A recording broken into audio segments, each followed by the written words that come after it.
कभी सोचा है दोस्तों, हम वो सब कुछ क्यों मान लेते हैं जो हमें बचपन से बताया गया है?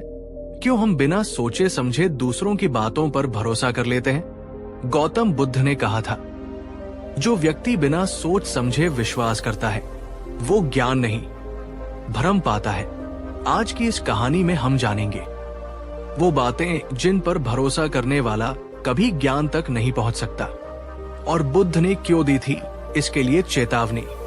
तो आइए ध्यान से सुनिए ये कहानी, क्योंकि हो सकता है आज की ये बात आपकी जिंदगी हमेशा के लिए बदल दे। पहला भ्रम, अंधविश्वास और सुनी सुनाई बातों पर भरोसा। एक बार बुद्ध एक ऐसे गांव से गुजरे जहां के लोग बहुत डरे हुए थे। उन्होंने गांव के बाहर एक पत्थर को सिंदूर से रंगा हुआ था और उसकी पूजा कर रहे थे। बुद्ध ने पूछा, आप ये क्यों कर रहे हैं? एक बुजुर्ग ने कहा, हमारे पूर्वज कहते आए हैं कि ये पत्थर गांव की रक्षा करता है, अगर इसकी पूजा न की तो अनिष्ट होगा। बुद्ध मुस्कुराए और उस पत्थर के पास गए। उन्होंने उसे उठाया और तोड़ दिया। गांव वाले हैरान और क्रोधित हो गए। बुद्ध ने शांत भाव से कहा, जिस विश्वास के पीछे कोई तर्क न हो, कोई अनुभव न हो, वो विश्वास नहीं, वहम होता है, और वहम ज्ञान का सबसे बड़ा दुश्मन है। उन्होंने समझाया, अगर ये पत्थर तुम्हारी रक्षा कर सकता तो ये खुद को टूटने से क्यों नहीं बचा सका? तुम्हारी रक्षा तुम्हारा डर नहीं, तुम्हारी समझ और तुम्हारे कर्म करते हैं। दोस्तों, आज हम कितने आधुनिक हो गए हैं, है ना? लेकिन क्या आज भी हमारा मन ऐसे ही अंधविश्वासों से नहीं भरा? काली बिल्ली रास्ता काट जाए तो रुक जाना, किसी खास दिन पर कोई काम शुरू न करना, बिना सोचे समझे किसी भी मैसेज पर यकीन कर लेना। बुद्ध ने चेतावनी दी थी, जो व्यक्ति क्यों पूछने से डरता है वो कभी भी क्या का सत्य नहीं जान सकता। अंधविश्वास आपकी सोचने की शक्ति को दीमक की तरह खा जाता है। अगर आप भी अपने मन को इन बेड़ियों से आजाद करना चाहते हैं तो कमेंट में पूरी दृढ़ता से लिखिए, मैं अब समझ कर ही विश्वास करूंगा। ये ज्ञान की यात्रा का पहला कदम है। दूसरा भ्रम, दूसरों के शब्दों पर आंख मूंद कर भरोसा। एक दिन ज्ञान की खोज में भटकता हुआ एक युवक बुद्ध के पास पहुंचा।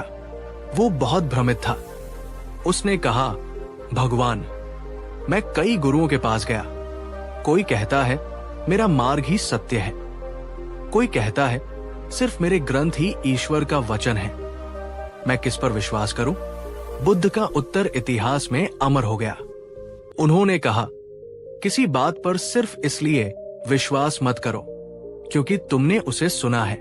किसी बात पर सिर्फ इसलिए विश्वास मत करो क्योंकि वह परंपरा है। किसी बात पर सिर्फ इसलिए विश्वास मत करो क्योंकि वो पवित्र ग्रंथों में लिखी है, और किसी बात पर सिर्फ इसलिए भी विश्वास मत करो क्योंकि मैं बुद्ध ये कह रहा हूं। उन्होंने आगे कहा, हर बात को पहले अपनी तर्क और अनुभव की कसौटी पर परखो। जब तुम्हें लगे कि ये तुम्हारे और दूसरों के लिए कल्याणकारी है, तभी उसे स्वीकार करो। सोचिए, ये कितनी बड़ी स्वतंत्रता है। बुद्ध आपको अनुयायी नहीं, एक खोजी बना रहे हैं। वो कह रहे हैं, मेरे सहारे मत चलो, अपने पैरों पर चलो। जो दूसरों के ज्ञान को उधार लेकर जीता है वो कभी ज्ञानी नहीं बन सकता, वो सिर्फ एक तोता बन सकता है। दोस्तों, जरा सोचिए, हम दिन भर में कितनी बातें, न्यूज, सोशल मीडिया, लोगों की राय को बिना जांचे परखे सच मान लेते हैं? क्या हम अपनी बुद्धि का इस्तेमाल कर रहे हैं या बस एक भीड़ की तरह चल रहे हैं? अगर बुद्ध की ये बात आपको सोचने पर मजबूर कर रही है तो इस वीडियो को एक लाइक जरूर करें। आपका लाइक हमें ऐसा ही गहरा कंटेंट बनाने की प्रेरणा देता है। तीसरा भ्रम, दूसरों के कर्मों से मुक्ति की उम्मीद रखना। बुद्ध ने अक्सर एक कहानी सुनाई। एक आदमी है जिसे प्यास लगी है। वो कुएं के पास खड़ा है, लेकिन वो पानी निकालने के लिए मेहनत नहीं करना चाहता। वो बस बैठा बैठा ये उम्मीद कर रहा है कि कोई और आएगा, उसके लिए पानी निकालेगा और उसके मुंह में डाल देगा। क्या उस आदमी की प्यास कभी बुझेगी? उनके शिष्य कहते, नहीं प्रभु। तब बुद्ध कहते, ठीक इसी तरह ज्ञान और मुक्ति की प्यास भी तुम्हारी अपनी है। इसे तुम्हें अपने ही कर्मों से बुझाना होगा। कोई और तुम्हारे लिए ध्यान नहीं कर सकता, कोई और तुम्हारे लिए ज्ञान नहीं पा सकता। हम अक्सर एक उद्धारक की तलाश में रहते हैं।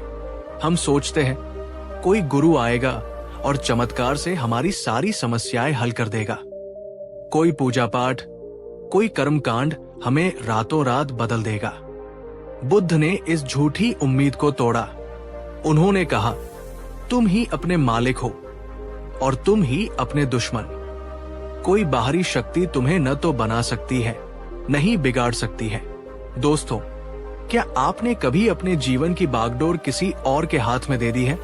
क्या आप अपनी खुशी, सफलता या शांति के लिए किसी और पर निर्भर हैं? अगर हाँ, तो बुद्ध की ये चेतावनी आपके लिए है। जो दूसरों से उम्मीद रखता है वो अपनी शक्ति को खो देता है। चौथा भ्रम, भाग्य या किस्मत पर भरोसा। एक किसान था जिसका खेत हर साल सूखा पड़ जाता था। वो बुद्ध के पास आया और रोने लगा, भगवान, मेरी तो किस्मत ही फूटी है, भाग्य मेरे साथ नहीं है। बुद्ध शांत भाव से बोले, ये बताओ, तुम्हारे पड़ोसी के खेत में तो अच्छी फसल होती है, क्या भाग्य सिर्फ उसी पर मेहरबान है? किसान ने कहा, नहीं प्रभु, वो मुझसे ज्यादा मेहनत करता है। उसने अपने खेत के पास एक कुआं खोदा है। बुद्ध ने मुस्कुराकर कहा, तो फिर तुम भाग्य को क्यों दोष दे रहे हो? तुम्हारा भविष्य तुम्हारे भाग्य में नहीं, तुम्हारे आज के कर्मों में लिखा है। कुआं खोदो, पानी अपने आप आएगा। जो इंसान भाग्य पर भरोसा करता है वो असल में प्रयास करने की जिम्मेदारी से भाग रहा है। वो अपनी कमजोरियों के लिए एक बहाना खोज लेता है। बुद्ध ने सिखाया कि ब्रह्मांड कर्म के नियम पर चलता है, किस्मत के खेल पर नहीं। आप जैसा बीज बोएंगे वैसी ही फसल काटेंगे। दोस्तों, क्या आप भी अपनी असफलताओं के लिए किस्मत को दोष देते हैं, या आप जिम्मेदारी लेकर ये देखते हैं कि मुझसे कहाँ चूक हुई? नीचे कमेंट में लिखिए, मैं कर्म में विश्वास रखता हूं। ये सिर्फ एक वाक्य नहीं, ये आपके जीवन को बदलने का संकल्प है। पांचवा भ्रम, बाहरी पूजा और कर्मकांड पर भरोसा। बुद्ध ने अक्सर देखा कि लोग मंदिरों में घंटियां बजाते, फूल चढ़ाते और मंत्रों का जाप करते, लेकिन मंदिर से बाहर निकलते ही वही क्रोध, वही घृणा, वही लालच। एक दिन उन्होंने अपने शिष्यों से पूछा, एक आदमी है जो बहुत गंदा है, कीचड़ से सना हुआ है। वो नदी के किनारे जाकर नहाता नहीं, बल्कि नदी की पूजा करता है, उसे फूल चढ़ाता है। क्या वह साफ हो पाएगा? शिष्यों ने कहा, नहीं प्रभु। बुद्ध ने कहा, ठीक उसी तरह अगर तुम्हारा मन क्रोध, घृणा और अज्ञान के कीचड़ से भरा है तो कोई भी बाहरी पूजा तुम्हें शुद्ध नहीं कर सकती। शुद्धि भीतर से आती है, समझ से आती है। उन्होंने ये नहीं कहा कि प्रार्थना मत करो, उन्होंने कहा प्रार्थना को प्रदर्शन मत बनाओ। अगर तुम्हारे मन में करुणा नहीं है तो किसी मूर्ति पर फूल चढ़ाना व्यर्थ है। अगर तुम्हारी वाणी में मिठास नहीं है तो जोर जोर से मंत्र जपना सिर्फ शोर है। सच्ची पूजा है अपने मन को विकारों से मुक्त करना। दोस्तों, सोचिए, क्या हमारी भक्ति सच्ची होती है या सिर्फ एक आदत या दिखावा? क्या हम धर्म के मर्म को समझते हैं या सिर्फ उसके बाहरी खोल को पकड़े हुए हैं? कमेंट में बताइए। सच्ची पूजा मेरे मन में है। ये तो थी 5 बातें, लेकिन अगली 5 चेतावनियां और भी गहरी है, जो सीधे हमारे मैं यानी अहंकार पर चोट करती है। तो बने रहिए। छठा भ्रम, अतीत और भविष्य पर भरोसा। बुद्ध ने कहा था, 2 ही गलतियां हैं जो इंसान को ज्ञान के मार्ग पर आगे नहीं बढ़ने देती। पहली, यात्रा शुरू ही न करना, और दूसरी, यात्रा को पूरा न करना। और हम अक्सर इन दोनों के बीच में कहां फंसे रहते हैं? अतीत और भविष्य में। जो व्यक्ति अपने अतीत के बोझ को कंधे पर ढोता है और भविष्य की चिंता की गठरी सिर पर रखता है, वो वर्तमान के सीधे रास्ते पर एक कदम भी नहीं चल सकता। ज्ञान अभी और यहाँ, हियर एंड नाउ में खिलता है, लेकिन हमारा मन या तो अतीत की कब्र खोदता रहता है। मेरे साथ ऐसा क्यों हुआ, काश मैंने वैसा किया होता, या फिर भविष्य के हवाई किले बनाता है। जब मेरे पास ये होगा तब मैं खुश होऊंगा, जब वैसा होगा तब मैं शांत होऊंगा। बुद्ध ने कहा, अतीत एक मरा हुआ सपना है और भविष्य एक अजन्मा सपना। तुम्हारा एकमात्र सत्य ये क्षण है, इसी में जियो। दोस्तों, क्या आपका मन भी अक्सर इन दो चोरों, अतीत और भविष्य के द्वारा लूटा जाता है? क्या आप आज की शांति को कल की चिंता में खो देते हैं? तो बुद्ध का ये सूत्र याद रखिए, जो वर्तमान में जाग गया वही मुक्त हो गया। सातवां भ्रम, नाम, पहचान और अहंकार, मैं पर भरोसा। एक बार एक बहुत बड़े विद्वान पंडित बुद्ध से मिलने आए। वो अपने ज्ञान के अहंकार में चूर थे। उन्होंने कहा, मैं सर्वज्ञानी हूं, मुझे वेदों और उपनिषदों का पूरा ज्ञान है। बुद्ध ने बस एक सवाल पूछा, आप वो सब तो जानते हैं जो किताबों में लिखा है, पर क्या आप खुद को जानते हैं? क्या आप जानते हैं कि ये मैं कौन है जो इतना गर्व कर रहा है? पंडित निशब्द हो गए।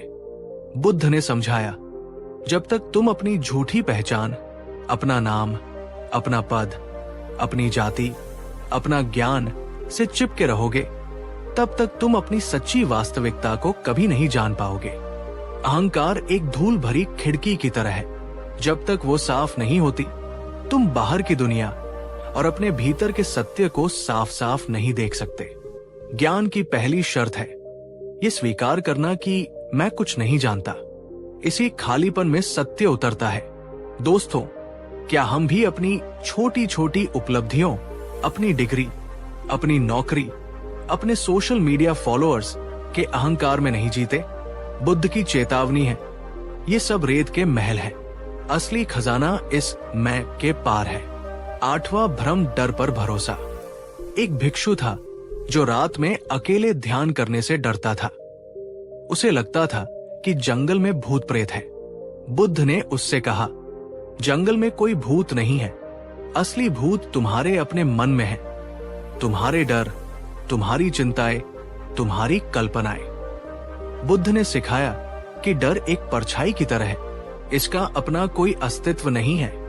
ये सिर्फ प्रकाश की कमी का संकेत है, और यहाँ प्रकाश का अर्थ है समझ। जब तुम किसी चीज को पूरी तरह से समझ लेते हो तो उससे डर खत्म हो जाता है। हम असफलता से डरते हैं क्योंकि हम उसे समझते नहीं। हम मृत्यु से डरते हैं क्योंकि हम जीवन को नहीं समझते। डर पर भरोसा मत करो। डर तुमसे झूठ बोलता है, वो तुम्हें तुम्हारी क्षमता से छोटा महसूस कराता है। दोस्तों, आपका सबसे बड़ा डर क्या है? उसे पहचानिए, उसे देखिए, उससे भागिए मत, और कमेंट में लिखिए, अब मैं डर को नहीं, समझ को मानूंगा। नौवां भ्रम, दूसरों की राय पर भरोसा। बुद्ध जब ज्ञान के मार्ग पर चले तो लोगों ने उन्हें क्या क्या नहीं कहा। किसी ने उन्हें पागल कहा, किसी ने भगोड़ा, किसी ने स्वार्थी। अगर बुद्ध दूसरों की राय पर भरोसा करते तो क्या वे कभी बुद्ध बन पाते? उन्होंने कहा, जैसे एक ठोस चट्टान हवा के झोंकों से नहीं हिलती, वैसे ही एक ज्ञानी व्यक्ति प्रशंसा या निंदा से प्रभावित नहीं होता। लोग तुम्हारे बारे में क्या सोचते हैं, ये उनकी समस्या है, तुम्हारी नहीं। अगर तुम अपनी कीमत दूसरों की आंखों में खोजोगे तो तुम हमेशा एक भिखारी बने रहोगे। सच्चा ज्ञान तब शुरू होता है जब तुम दूसरों से सर्टिफिकेट लेना बंद कर देते हो और अपने अनुभव पर भरोसा करना शुरू करते हो। दोस्तों, क्या आप भी कोई काम करने से पहले ये सोचते हैं कि लोग क्या कहेंगे? अगर हाँ, तो बुद्ध की ये चेतावनी आपके लिए है। जो अपनी जिंदगी का रिमोट कंट्रोल दूसरों के हाथ में दे देता है, वो कभी मन की शांति नहीं पा सकता। 10वां और अंतिम भ्रम, बाहरी गुरु पर पूर्ण निर्भरता। ये बुद्ध की सबसे गहरी और सबसे क्रांतिकारी चेतावनी है। उनके शिष्य उन्हें भगवान की तरह पूजते थे। वे उनकी हर बात को पत्थर की लकीर मानते थे, लेकिन बुद्ध ने अपने अंतिम समय में क्या कहा? उन्होंने कहा, अप दीपो भव, अपना दीपक स्वयं बनो। उन्होंने कहा, किसी और को अपना सहारा मत बनाओ। मैंने तुम्हें रास्ता दिखा दिया है, लेकिन उस पर चलना तुम्हें खुद होगा। तुम्हारी मुक्ति तुम्हारे ही हाथ में है। सच्चा गुरु वो नहीं है जो तुम्हें अपनी उंगली पकड़ाकर चलाए। सच्चा गुरु वो है जो तुम्हें अपने पैरों पर खड़ा होना सिखाए। जो गुरु तुम्हें खुद पर निर्भर बना ले, वो तुम्हारा बंधन है, मुक्ति नहीं। बुद्ध ने कहा, तुम्हारा सबसे बड़ा गुरु तुम्हारे भीतर है। तुम्हारी अपनी जागरूकता, तुम्हारा अपना विवेक। तो ये थे वो 10 भ्रम, अंधविश्वास, दूसरों के शब्द, दूसरों के कर्म, भाग्य, बाहरी पूजा, अतीत भविष्य, अहंकार, डर, लोगों की राय और बाहरी गुरु पर निर्भरता। बुद्ध की अंतिम चेतावनी यही थी। जब तक तुम इन झूठे नक्शों पर भरोसा करते रहोगे, तुम जीवन के जंगल में भटकते रहोगे। असली नक्शा तुम्हारे भीतर है। अपनी आंखें खोलो, सवाल करो, खोजो और सत्य को खुद अनुभव करो। दोस्तों, अगर बुद्ध के इस गहरे संदेश ने आपके भीतर किसी सोई हुई चेतना को जगाया है, तो इस वीडियो को लाइक करें। इसे उन लोगों के साथ शेयर करें जो शायद आज भी इनमें से किसी भ्रम में जी रहे हैं, और नीचे कमेंट में पूरी शक्ति के साथ लिखिए, अब मैं खुद अपना दीपक बनूंगा। क्योंकि जैसा बुद्ध ने कहा था, हजारों दिए एक ही दिए से जलाए जा सकते हैं और उस दिए की रोशनी कम नहीं होती। खुशी बांटने से कभी कम नहीं होती। चैनल को सब्सक्राइब करना न भूलें, क्योंकि हमारी ये ज्ञान की यात्रा जारी रहेगी। अगले एपिसोड में हम जानेंगे बुद्ध की वो 10 बातें जिन पर विश्वास करने वाला जीवन में प्रकाश पा जाता है। हर रात के बाद सुबह होती है, हर तूफान के बाद शांति आती है और हर भ्रम के टूटने के बाद सत्य का प्रकाश प्रकट होता है। पिछले भाग में हमने बुद्ध की उन चेतावनियों को जाना था जो हमें झूठे विश्वासों के अंधेरे से बचाती है। लेकिन अंधेरे को कोसते रहने से रोशनी नहीं मिलती। रोशनी के लिए एक दिया जलाना पड़ता है। आज हम उस दिए को जलाएंगे। आज हम जानेंगे बुद्ध की वो 10 शाश्वत बातें जिन पर विश्वास करने वाला इंसान अपने जीवन में असीम प्रकाश और शांति पा लेता है। ये वो स्तंभ है जिन पर बुद्ध का पूरा दर्शन टिका है। तो अपनी आत्मा के दरवाजे खोल दीजिए और इस यात्रा पर मेरे साथ अंत तक चलिए, क्योंकि ये सिर्फ शब्द नहीं, ये वो बीज है जो आपके भीतर ज्ञान का वृक्ष उगा सकते हैं। चलिए, शुरू करने से पहले खुद से एक वादा करते हैं। क्या आप अपने जीवन में और अधिक प्रकाश लाने के लिए तैयार हैं? अगर हाँ, तो नीचे पूरे दिल से कमेंट में लिखिए, मैं प्रकाश की ओर बढ़ रहा हूं। यह आपकी यात्रा का पहला संकल्प होगा। पहला विश्वास, सत्य और ईमानदारी पर भरोसा। बुद्ध की पूरी खोज एक ही शब्द से शुरू हुई थी, सत्य। उन्होंने महलों का सुख इसलिए नहीं छोड़ा कि वे दुखी थे। उन्होंने सुख छोड़ा क्योंकि वो झूठा था, वो क्षणिक था। बुद्ध ने कहा, 3 चीजें हैं जो देर तक छिप नहीं सकती, सूर्य, चंद्रमा और सत्य। ज्ञान के मार्ग पर चलने वाले के लिए पहला और सबसे महत्वपूर्ण विश्वास है सत्य के प्रति अटूट निष्ठा।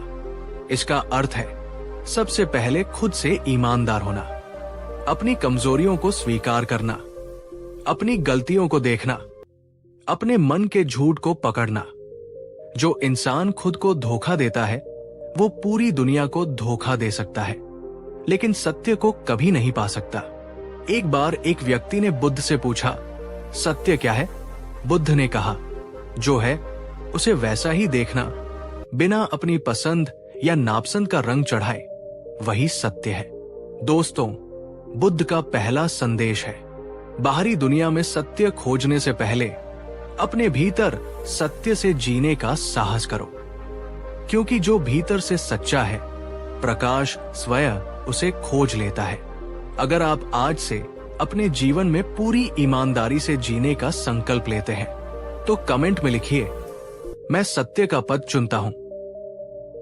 दूसरा विश्वास, करुणा और मैत्री पर भरोसा। एक बार बुद्ध एक रास्ते से जा रहे थे। उन्होंने देखा कि एक घायल हंस जमीन पर तड़प रहा है। उनके चचेरे भाई देवदत्त ने उसे तीर मारा था और कहा, ये मेरा शिकार है। बुद्ध ने हंस को अपनी गोद में उठाया, उसका तीर निकाला और कहा, जिसने जान ली है अधिकार उसका नहीं, जिसने जान बचाई है अधिकार उसका है। करुणा हिंसा से हमेशा बड़ी होती है। बुद्ध के लिए ज्ञान बिना करुणा के सूखा और अधूरा था। उन्होंने सिखाया कि सच्चा प्रकाश तब मिलता है जब तुम्हारा हृदय हर जीवित प्राणी के दुख के लिए धड़कने लगता है। मैत्री यानी सबके भले की कामना करना। करुणा यानी दूसरों के दुख को दूर करने की इच्छा रखना। ये दो पंख हैं जिनके बिना कोई भी ज्ञान के आकाश में उड़ नहीं सकता। क्रोध, घृणा, ईर्ष्या, ये सब अंधकार है और अंधकार को अंधकार से नहीं मिटाया जा सकता। उसे मिटाने के लिए सिर्फ एक ही चीज चाहिए, प्रेम का प्रकाश। दोस्तों, जरा सोचिए, अगर हम अपने दिन की शुरुआत सबके लिए मैत्री का भाव भेजकर करें तो क्या हमारा पूरा दिन बदल नहीं जाएगा? अगर हम किसी से नाराज होने की बजाय एक पल के लिए उसकी पीड़ा को समझने की कोशिश करें तो क्या रिश्ते नहीं बदल जाएंगे? कमेंट में लिखिए, मैं क्रोध नहीं करुणा चुनता हूं। यह दुनिया को बदलने का सबसे शक्तिशाली तरीका है। तीसरा विश्वास, आत्म जागरूकता और ध्यान पर भरोसा। बुद्ध ने कहा था, तुम्हारा सबसे बड़ा शत्रु भी तुम्हें उतना नुकसान नहीं पहुंचा सकता जितना तुम्हारे अपने अनियंत्रित विचार पहुंचाते हैं। ज्ञान का प्रकाश कहीं बाहर से नहीं आता, वो तुम्हारे भीतर ही है, लेकिन तुम्हारे अपने ही विचारों के बादलों ने उसे ढक रखा है। इन बादलों को हटाने की कला का नाम ही ध्यान है। एक भिक्षु ने पूछा, भगवान, मैं ध्यान कैसे करूं? बुद्ध ने कहा, कुछ करो मत, बस बैठो और अपने मन के ट्रैफिक को देखो। विचारों को आने दो, जाने दो, उनसे लड़ो मत, उनमें बहो मत, बस एक शांत साक्षी बन जाओ। जब तुम देखना सीख जाओगे तो विचार अपने आप शांत होने लगेंगे। आत्म जागरूकता का अर्थ है अपने मन का मालिक बनना, गुलाम नहीं। ये जानना कि तुम अपने विचार नहीं हो, तुम अपनी भावनाएं नहीं हो, तुम वो चेतना हो जो इन सबको देख रही है। दोस्तों, बुद्ध का तीसरा और सबसे गहरा संदेश है, अपने भीतर की दुनिया पर भरोसा करो, उसे जानो, उसे समझो, क्योंकि जिसने अपने मन को जीत लिया उसने पूरी दुनिया को जीत लिया। कमेंट में लिखिए, मैं अपने भीतर झांकना सीख रहा हूं। चौथा विश्वास, कर्म के अटूट नियम पर भरोसा। बुद्ध ने भाग्य या किस्मत के भरोसे बैठने वालों को हमेशा जगाया। उन्होंने एक बहुत ही वैज्ञानिक और सार्वभौमिक नियम पर विश्वास करना सिखाया, कर्म का नियम। तुम जो आज हो वो तुम्हारे कल के कर्मों का फल है और तुम जो कल होगे वो तुम्हारे आज के कर्मों का फल होगा। ये सिद्धांत हमें पीड़ित होने से बचाता है और हमें अपने जीवन का निर्माता बनाता है। ये कहता है, तुम्हारी परिस्थितियां तुम्हारे हाथ में है।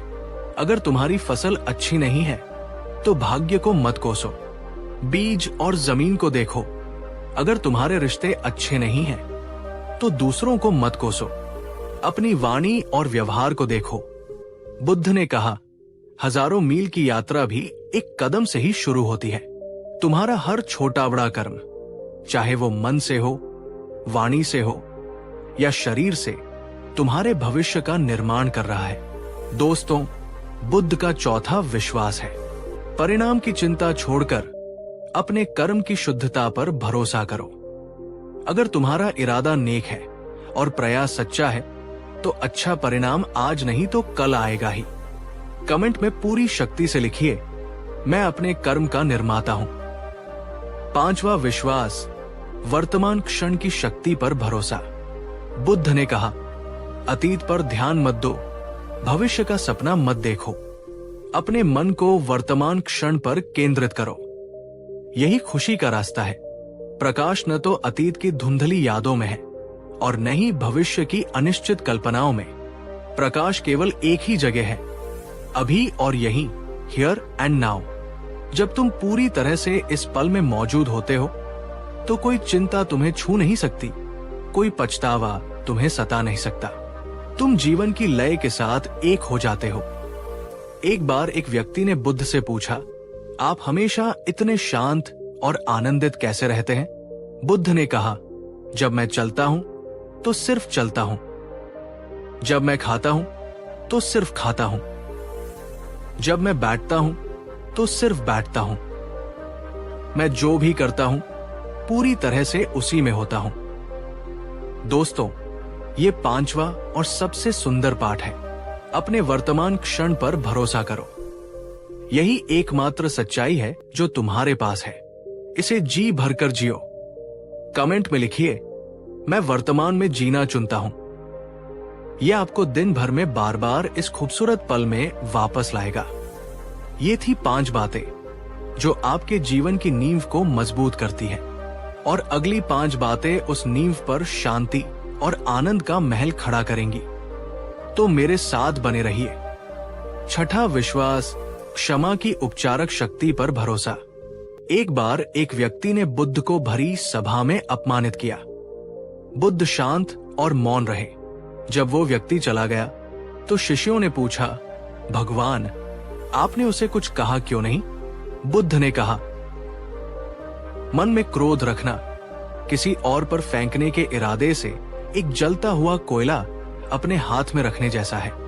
इसमें तुम खुद ही जलते हो। मैंने उस कोयले को छुआ ही नहीं। बुद्ध ने सिखाया कि क्षमा दूसरों पर किया गया कोई उपकार नहीं है। यह खुद को दर्द के बोझ से मुक्त करने का एक उपहार है। जब तुम किसी को माफ नहीं करते तो तुम उसे अपनी यादों की जेल में कैद कर लेते हो, और उस जेल के पहरेदार तुम खुद बन जाते हो। क्षमा उस कैदी को और उस पहरेदार दोनों को आजाद कर देती है। क्षमा कमजोरी नहीं, ये आत्मिक शक्ति का प्रतीक है। दोस्तों, क्या आपके मन में भी कोई ऐसा बोझ है जिसे आप सालों से ढो रहे हैं? आज उसे उतार फेंकने का दिन है। कमेंट में लिखिए, मैं क्षमा करके हल्का होना चाहता हूं। 7वां, विश्वास, संतोष और सादगी पर भरोसा। बुद्ध एक राजकुमार थे। उन्होंने जीवन के हर भोग को जिया था, लेकिन उन्हें शांति महलों में नहीं, एक पेड़ के नीचे मिली। उन्होंने जाना, संतोष ही सबसे बड़ा धन है, स्वास्थ्य ही सबसे बड़ा उपहार है, और वफादारी ही सबसे बड़ा रिश्ता है। आज की दुनिया हमें लगातार ये सिखाती है कि हमारे पास कम है, हमें और चाहिए और बेहतर चाहिए। ये अंतहीन दौड़ ही हमारी अशांति का कारण है। बुद्ध ने इसका उल्टा सिखाया, अपरिग्रह, यानी जरूरत से ज्यादा इकट्ठा न करना। उन्होंने सिखाया कि खुशी और पाने में नहीं, बल्कि कम चाहने में है। जिस दिन तुम ये महसूस कर लेते हो कि मेरे पास जो है वो पर्याप्त है, उसी दिन तुम दुनिया के सबसे अमीर इंसान बन जाते हो। दोस्तों, बुद्ध का 7वां संदेश है, अपनी जरूरतों और अपने लालच के बीच का फर्क समझो। सादगी में एक अद्भुत सुंदरता और शांति है। कमेंट में लिखिए, मुझे जो मिला वही पर्याप्त है। 8वां, विश्वास, मौन की गहराई पर भरोसा। एक बार कुछ विद्वान बुद्ध से गूढ़ प्रश्नों पर बहस करने आए। वे घंटों तक बोलते रहे, तर्क वितर्क करते रहे। बुद्ध पूरे समय शांत होकर आंखें बंद किए सुनते रहे। अंत में जब सब थक गए तो चारों ओर एक गहरा सन्नाटा छा गया। उस सन्नाटे में उन विद्वानों को अपने सारे जवाब खुद ही मिल गए। बुद्ध ने सिखाया, मौन कभी खाली नहीं होता, ये अनंत ज्ञान और शांति से भरा होता है। जब तुम बोलना बंद करते हो तब ब्रह्मांड तुमसे बात करना शुरू करता है। शब्द अक्सर भ्रम पैदा करते हैं, लेकिन मौन में एक अद्भुत स्पष्टता है। ये तुम्हारे बिखरे हुए मन को शांत करता है। ये तुम्हें तुम्हारी अपनी आत्मा की आवाज सुनाता है। दिन में कुछ पल का मौन तुम्हारे लिए सबसे अच्छी दवा बन सकता है। दोस्तों, क्या आप शब्दों के शोर में अपनी आंतरिक आवाज को सुनना भूल गए हैं? आज से हर दिन कुछ मिनट सिर्फ मौन में बैठने का अभ्यास करें।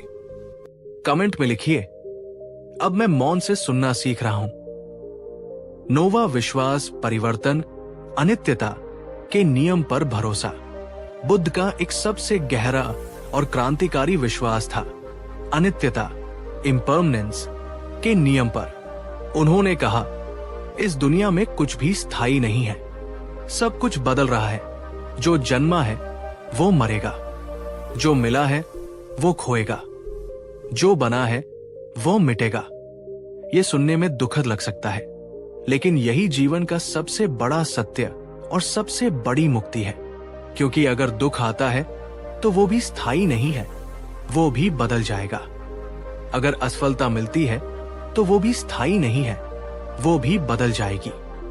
जब तुम इस सत्य को गहराई से समझ लेते हो तो तुम किसी भी चीज से बहुत ज्यादा चिपकते नहीं हो। तुम जीवन के प्रवाह के साथ बहना सीख जाते हो, उससे लड़ना नहीं। ये तुम्हें निडर और अनासक्त बना देता है। दोस्तों, क्या आप बदलाव से डरते हैं?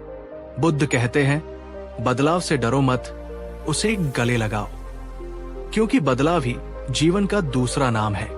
कमेंट में लिखिए, मैं परिवर्तन को स्वीकार करता हूं। 10वां और अंतिम विश्वास, अपने भीतर के बुद्ध पर भरोसा। और अब हम आते हैं बुद्ध के उस अंतिम और सबसे शक्तिशाली विश्वास पर, जो उनकी पूरी शिक्षा का सार है। उनके अंतिम शब्द थे, अप दीपो भव, अपना दीपक स्वयं बनो। उन्होंने कभी नहीं कहा कि मैं तुम्हारा उद्धार करूंगा। उन्होंने कभी नहीं कहा कि मुझ पर निर्भर रहो। उन्होंने हमेशा कहा, मैंने तुम्हें रास्ता दिखा दिया है, लेकिन उस पर चलना तुम्हें खुद होगा। तुम्हारी मुक्ति तुम्हारे ही हाथ में है। उनका सबसे बड़ा विश्वास इंसान की आंतरिक क्षमता पर था। वो मानते थे कि हर इंसान के भीतर बुद्धत्व का बीज है। हर व्यक्ति के अंदर ज्ञान का वही प्रकाश है जो उनके भीतर था। बस उसे पहचानने, उसे जगाने की जरूरत है। दोस्तों, यही सबसे गहरा और सबसे सुंदर पाठ है। किसी बाहरी उद्धारक की प्रतीक्षा मत करो, अपने भीतर के प्रकाश पर भरोसा करो। तुम खुद ही अपने गुरु हो, तुम खुद ही अपने मार्गदर्शक हो। आज इस यात्रा के अंत में नीचे कमेंट में पूरे आत्मविश्वास और श्रद्धा के साथ लिखिए, मैं अपना दीपक स्वयं बनूंगा। तो ये थी बुद्ध की वो 10 रोशनियां। सत्य, करुणा, जागरूकता, कर्म, वर्तमान, क्षमा, संतोष, मौन, परिवर्तन और आत्मविश्वास। ये किसी धर्म की बातें नहीं है, ये जागरूक जीवन जीने के नियम है। ये वो नक्शा है जो तुम्हें जीवन के किसी भी अंधेरे से निकालकर प्रकाश तक ले जा सकता है। याद रखना, प्रकाश कोई ऐसी चीज नहीं है जो कहीं बाहर से आती है। प्रकाश तब प्रकट होता है जब तुम अपने भीतर के अंधकार को, अपने भ्रमों को, अपनी कमजोरियों को देखना शुरू कर देते हो। दोस्तों, अगर बुद्ध की इन शिक्षाओं ने आपके दिल में एक भी दिया जलाया है तो इस वीडियो को लाइक करें। इस प्रकाश को औरों तक फैलाने के लिए इसे शेयर करें और नीचे कमेंट में हमें बताएं कि इन 10 में से कौन सी एक बात ने आपको सबसे ज्यादा छुआ। लिखिए, मैं अब भीतर के बुद्ध को जगाऊंगा, क्योंकि आपकी एक छोटी सी जागरूकता किसी और के जीवन में सुबह ला सकती है।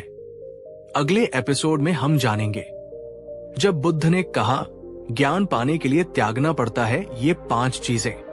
ये एक बहुत ही व्यावहारिक और शक्तिशाली पाठ होगा। क्या आपने कभी एक सुंदर मूर्ति बनते हुए देखी है? मूर्तिकार पत्थर का एक बड़ा टुकड़ा लेता है और उसमें कुछ जोड़ता नहीं है, बल्कि वो उसे तराशता है। वो उस पत्थर के उन हिस्सों को हटा देता है जिनकी जरूरत नहीं है, और धीरे धीरे उन अनावश्यक हिस्सों के हटने से ही भीतर छिपी हुई सुंदर मूर्ति प्रकट हो जाती है।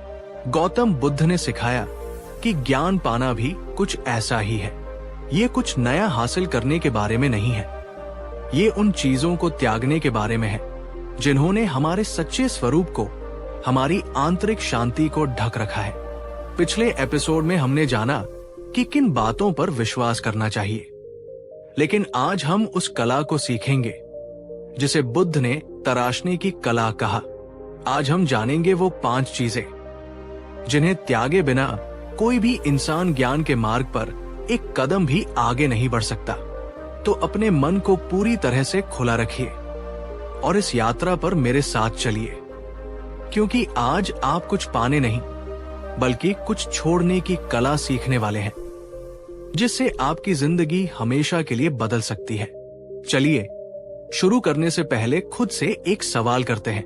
क्या आपके जीवन में कोई ऐसी आदत या विचार है जिसे आप जानते हैं कि वो गलत है, लेकिन आप उसे छोड़ नहीं पा रहे? पूरी ईमानदारी से नीचे कमेंट में हाँ या नहीं में जवाब दें। ये आत्म स्वीकृति का पहला कदम है। पहली चीज जिसे त्यागना है, मैं सही हूं का अहंकार। बुद्ध की सभा में अक्सर बड़े बड़े विद्वान और पंडित आते थे। वे ज्ञान पाने नहीं बल्कि अपने ज्ञान का प्रदर्शन करने आते थे। वे बहस करते, तर्क वितर्क करते, सिर्फ ये साबित करने के लिए कि मैं सही हूं और तुम गलत। एक दिन ऐसे ही एक अहंकारी विद्वान ने बुद्ध को चुनौती दी। बुद्ध शांत भाव से उसकी सारी बातें सुनते रहे। जब वो थक गया तो बुद्ध ने बस एक सवाल पूछा, अगर तुम एक ऐसा बर्तन हो जो पहले से ही लबालब भरा हुआ है, तो मैं उसमें अमृत कैसे डाल सकता हूं? ज्ञान पाने के लिए सबसे पहले अपने अहंकार के बर्तन को खाली करना पड़ता है। वो विद्वान निशब्द हो गया। बुद्ध ने सिखाया कि ज्ञान के मार्ग में सबसे बड़ी चट्टान हमारा अहंकार, ईगो है, और अहंकार का सबसे पसंदीदा भोजन है मैं सही हूं की भावना। जब हम इस भावना से ग्रस्त होते हैं तो हम सीखना बंद कर देते हैं, हम सुनना बंद कर देते हैं। हमारा मन नए विचारों के लिए, नए दृष्टिकोणों के लिए बंद हो जाता है। हम अपनी ही छोटी सी जानकारी को पूरा ब्रह्मांड मान बैठते हैं। त्यागने का अर्थ है ये स्वीकार करने का साहस रखना कि हो सकता है मैं गलत हूं। ये झुकने की कला सीखना, ये एक विद्यार्थी बने रहने की विनम्रता रखना। जिस पल आप ये मान लेते हैं कि मैं सब कुछ नहीं जानता, उसी पल ज्ञान के हजारों दरवाजे आपके लिए खुल जाते हैं। दोस्तों, जरा सोचिए, दिन भर में कितनी बार हम सिर्फ अपनी बात को सही साबित करने के लिए लड़ते हैं? रिश्तों में, काम पर, सोशल मीडिया पर। क्या इस जीत से हमें कभी सच्ची शांति मिली है, या इसने हमें और अकेला और कठोर ही बनाया है? अगर आप इस भारी बोझ को उतार फेंकने के लिए तैयार हैं, तो कमेंट में लिखिए, मैं सीखने के लिए तैयार हूं। ये अहंकार को त्यागने का पहला और सबसे शक्तिशाली कदम है। दूसरी चीज जिसे त्यागना है, अतीत का बोझ और भविष्य की चिंता। एक बार एक शिष्य बुद्ध के पास आया। वो बहुत परेशान और थका हुआ लग रहा था। बुद्ध ने पूछा, क्या बात है? शिष्य ने कहा, भगवान, मुझसे अतीत में एक बहुत बड़ी गलती हो गई थी। मैं जब भी ध्यान करने बैठता हूं, वही गलती मुझे याद आती है और मैं खुद को माफ नहीं कर पाता। बुद्ध ने जमीन से एक पत्थर उठाया और शिष्य से कहा, इसे पकड़ो। फिर उन्होंने कहा, अब चलो मेरे साथ आश्रम का एक चक्कर लगा कर आओ। चक्कर पूरा होने पर शिष्य का हाथ दर्द करने लगा था। बुद्ध ने कहा, और एक चक्कर लगाओ। दूसरे चक्कर में शिष्य का हाथ कांपने लगा। बुद्ध ने कहा, और एक चक्कर। तीसरे चक्कर में पत्थर उसके हाथ से छूटकर गिर गया। बुद्ध ने मुस्कुराकर कहा, अतीत की गलतियां भी इस पत्थर की तरह हैं। तुम उसे जितनी देर तक पकड़े रहोगे, वो उतना ही भारी होता जाएगा और तुम्हें उतना ही दर्द देगा। ज्ञान का मार्ग कहता है, पत्थर को नीचे रख दो, उससे जो सीखना था सीखो और आगे बढ़ो। ठीक इसी तरह भविष्य की चिंता भी एक ऐसा ही बोझ है जिसे हम बेवजह होते हैं। हम उन पुलों के बारे में चिंता करते हैं जिन पर हम अभी पहुंचे भी नहीं हैं। बुद्ध ने सिखाया कि अतीत एक स्मृति है और भविष्य एक कल्पना। दोनों ही वास्तविक नहीं है। वास्तविक केवल वर्तमान क्षण है। जो इन दो चोरों, अतीत और भविष्य, से अपने वर्तमान को बचा लेता है, वही सच्चा ज्ञानी है। दोस्तों, क्या आप भी अपने मन में ऐसे ही किसी पत्थर को ढो रहे हैं? कोई पुराना पछतावा, कोई पुरानी चोट, या किसी आने वाले कल का अनजाना डर? क्या अब समय नहीं आ गया कि इस बोझ को उतार फेंका जाए और हल्के होकर जिया जाए? अगर ये बात आपके दिल को छू गई है तो इस वीडियो को एक लाइक जरूर करें। यह हमें बताता है कि हम सही दिशा में जा रहे हैं। तीसरी चीज जिसे त्यागना है, आसक्ति और चिपकाव। बुद्ध की सबसे गहरी शिक्षाओं में से एक है। दुख का कारण आसक्ति, अटैचमेंट है। आसक्ति का अर्थ है किसी भी चीज से, चाहे वो कोई व्यक्ति हो, कोई वस्तु हो या कोई विचार हो, बुरी तरह से चिपक जाना। ये सोचना कि मैं इसके बिना नहीं जी सकता। एक बार एक माँ का इकलौता बेटा मर गया। वो पागल सी हो गई। वो अपने मरे हुए बेटे को गोद में लिए बुद्ध के पास आई और बोली, इसे जीवित कर दो। बुद्ध ने कहा, मैं इसे जीवित कर दूंगा, लेकिन तुम्हें एक शर्त पूरी करनी होगी। तुम गांव में जाओ और किसी ऐसे घर से एक मुट्ठी सरसों के बीज ले आओ जहां आज तक किसी की मृत्यु न हुई हो। वो औरत हर दरवाजे पर गई। सबने कहा, बहन, बीज जितने चाहो ले लो, लेकिन हमारे घर में तो कोई पिता, कोई माँ, कोई भाई मर चुका है। शाम तक उसे समझ आ गया। वो बुद्ध के पास लौटी और बोली, मैं समझ गई, मृत्यु जीवन का हिस्सा है। मेरा दुख मेरे बेटे की मृत्यु से नहीं, बल्कि मेरा बेटा के चिपकाव से था। बुद्ध ने सिखाया कि दुनिया में हर चीज परिवर्तनशील है। जो आज है वो कल नहीं होगा। जब हम इस सच्चाई को भूलकर चीजों को हमेशा के लिए पकड़ कर रखना चाहते हैं, तभी दुख पैदा होता है। त्यागने का अर्थ है प्रेम करना पर अधिकार न जताना, देखभाल करना पर कैद न करना। ये ठीक अपनी हथेली को खुला रखने जैसा है। अगर आप मुट्ठी बंद करेंगे तो रेत फिसल जाएगी। अगर आप हथेली खुली रखेंगे तो वो बनी रहेगी। दोस्तों, सोचिए, ऐसी कौन सी चीज है जिससे आप सबसे ज्यादा आसक्त हैं? क्या वह आपको स्वतंत्रता देती है या एक अनजाने डर में बांध कर रखती है? ज्ञान का मार्ग अनासक्ति का मार्ग है। अगर आप इस गहरे सत्य को समझना चाहते हैं तो कमेंट में लिखिए, मैं मुक्त होना चाहता हूं। चौथी चीज जिसे त्यागना है, दूसरों को खुश करने की चाह। एक नौजवान भिक्षु था जो हमेशा इस कोशिश में लगा रहता था कि सब उससे खुश रहें। वो हर किसी की हाँ में हाँ मिलाता। वो कभी किसी को ना नहीं कह पाता था, लेकिन अंदर ही अंदर वो बहुत अशांत और दुखी रहता था। उसने बुद्ध से अपनी समस्या बताई। बुद्ध ने कहा, अगर तुम हर किसी को खुश करने की कोशिश करोगे तो तुम सबसे पहले खुद को खो दोगे। एक ही समय में तुम हर दिशा में नहीं चल सकते। उन्होंने समझाया, लोग तुम्हारी प्रशंसा करेंगे, लोग तुम्हारी निंदा भी करेंगे। ये दुनिया का नियम है। तुम ऐसा कुछ भी नहीं कर सकते जिससे हर कोई तुमसे खुश हो जाए। भगवान राम की भी निंदा हुई और कृष्ण पर भी आरोप लगे। बुद्ध ने सिखाया कि ज्ञान का मार्ग आत्मनिष्ठा का मार्ग है। इसका अर्थ है अपने सत्य पर चलना, भले ही पूरी दुनिया तुम्हारे खिलाफ क्यों न हो। इसका अर्थ है अपनी खुशी का रिमोट कंट्रोल दूसरों के हाथ में न देना। लोग क्या कहेंगे, ये ज्ञान के मार्ग का सबसे बड़ा रोड़ा है। सच्चा साधक वह है जो दूसरों की राय से नहीं, अपने अनुभव और अपनी अंतरात्मा की आवाज से चलता है। दोस्तों, क्या आप भी अक्सर दूसरों की राय के गुलाम बन जाते हैं? क्या आप वो जिंदगी जी रहे हैं जो आप जीना चाहते हैं, या वो जिंदगी जो दूसरे आपसे उम्मीद करते हैं? बुद्ध की ये शिक्षा आपको इस सबसे बड़ी गुलामी से आजाद कर सकती है।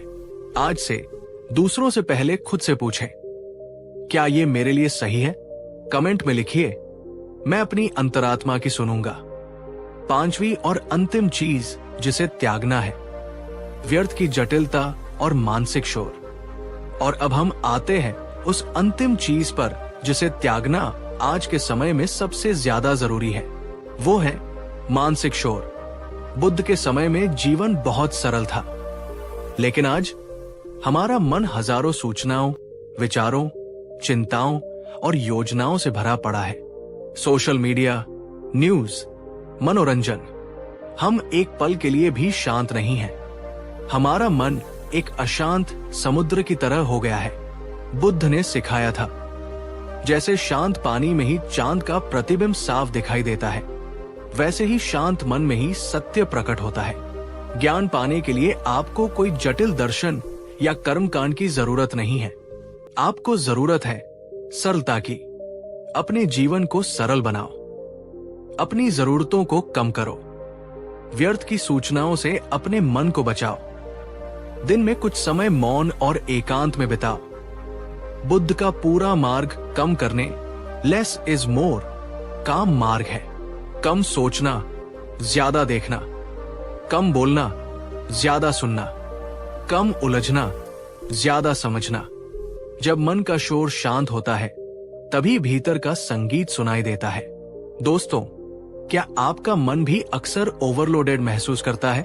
क्या आप भी इस मानसिक शोर से थक चुके हैं? तो आज से अपने जीवन में थोड़ी सरलता लाने का प्रयास करें। अपना फोन कुछ देर के लिए दूर रखें, प्रकृति में टहलें, बस चुपचाप बैठें। ये छोटी छोटी आदतें आपके जीवन में एक बड़ा बदलाव ला सकती है। अगर आप इस सरलता के मार्ग को अपनाना चाहते हैं तो कमेंट में लिखिए, शांति सरलता में है। तो ये थी वो 5 चीजें जिन्हें त्यागने के लिए बुद्ध ने कहा था। 1. अहंकार। 2. अतीत और भविष्य का बोझ। 3. आसक्ति। 4. दूसरों को खुश करने की चाह। 5. और मानसिक शोर। ये त्याग कोई बलिदान नहीं है, ये उन जंजीरों को काटना है जिन्होंने हमें बांध रखा है।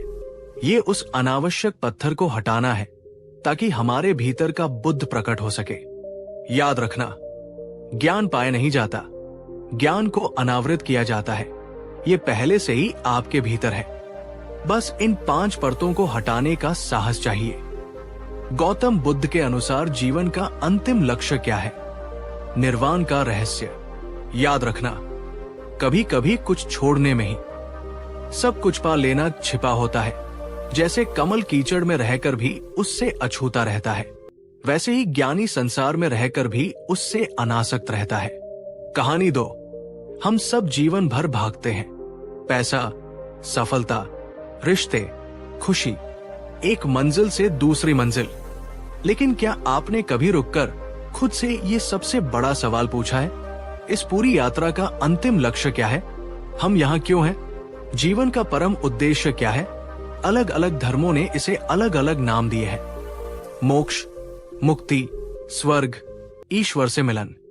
लेकिन गौतम बुद्ध ने इसे एक बहुत ही वैज्ञानिक और मनोवैज्ञानिक नाम दिया, निर्वाण, निर्वाणा। ये शब्द हमने कई बार सुना है, लेकिन इसका असली मतलब क्या है? क्या ये मरने के बाद मिलने वाली कोई जगह है? क्या ये कोई रहस्यमयी अवस्था है जिसे केवल योगी ही पा सकते हैं? आज हम इस श्रृंखला के अंतिम और सबसे गहरे एपिसोड में इसी रहस्य से पर्दा उठाएंगे। आज हम जानेंगे बुद्ध के अनुसार जीवन का अंतिम लक्ष्य क्या है और निर्वाण का असली अर्थ क्या है। तो अपने मन को हर धारणा से खाली कर दीजिए और अपनी चेतना को इस परम सत्य को ग्रहण करने के लिए तैयार कर लीजिए, क्योंकि आज आप जो समझने वाले हैं वो आपकी जिंदगी को देखने का नजरिया हमेशा के लिए बदल सकता है। निर्वाण क्या नहीं है? निर्वाण को समझने से पहले ये समझना जरूरी है कि वो क्या नहीं है, क्योंकि इसके बारे में बहुत से भ्रम फैले हुए हैं। पहला भ्रम, निर्वाण कोई स्वर्ग जैसी जगह नहीं है। ये कोई भौगोलिक स्थान नहीं है जहां आपको मरने के बाद जाना है। बुद्ध ने कभी किसी ऐसे स्वर्ग की बात नहीं की जहां सुख सुविधाएं और अप्सराएं हों। उन्होंने कहा, निर्वाण को इसी जीवन में, इसी शरीर में, यहीं और अभी अनुभव किया जा सकता है। दूसरा भ्रम, निर्वाण का मतलब सब कुछ खत्म हो जाना या शून्य हो जाना नहीं है। निर्वाण शब्द का शाब्दिक अर्थ है बुझ जाना। लेकिन क्या बुझ जाना? बुद्ध ने कहा, दुख की आग का बुझ जाना, क्रोध की आग, लालच की आग, घृणा की आग और अज्ञान की आग, जब ये सब बुझ जाती है तो जो शांति, जो आनंद, जो प्रकाश शेष रह जाता है वही निर्वाण है। ये अंत नहीं, ये तो सच्चे जीवन की शुरुआत है। तीसरा भ्रम, निर्वाण कोई उदास या नीरस अवस्था नहीं है। कई लोग सोचते हैं कि जब सारी इच्छाएं खत्म हो जाएंगी तो जीवन में कोई मजा ही नहीं रहेगा।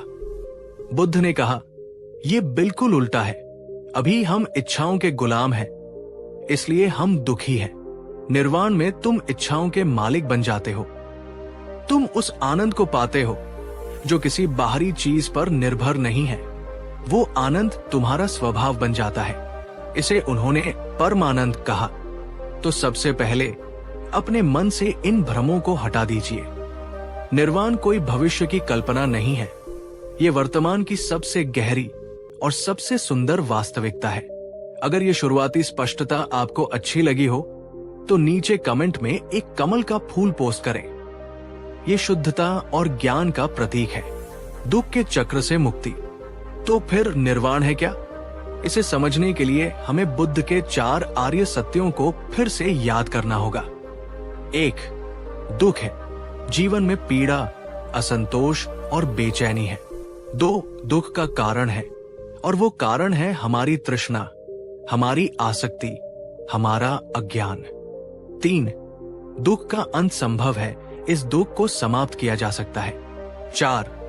दुख के अंत का मार्ग है, और वो मार्ग है आर्य अष्टांगिक मार्ग। निर्वाण और कुछ नहीं बल्कि उस तीसरे आर्य सत्य की जीवंत अवस्था है, दुख का पूरी तरह से अंत हो जाना।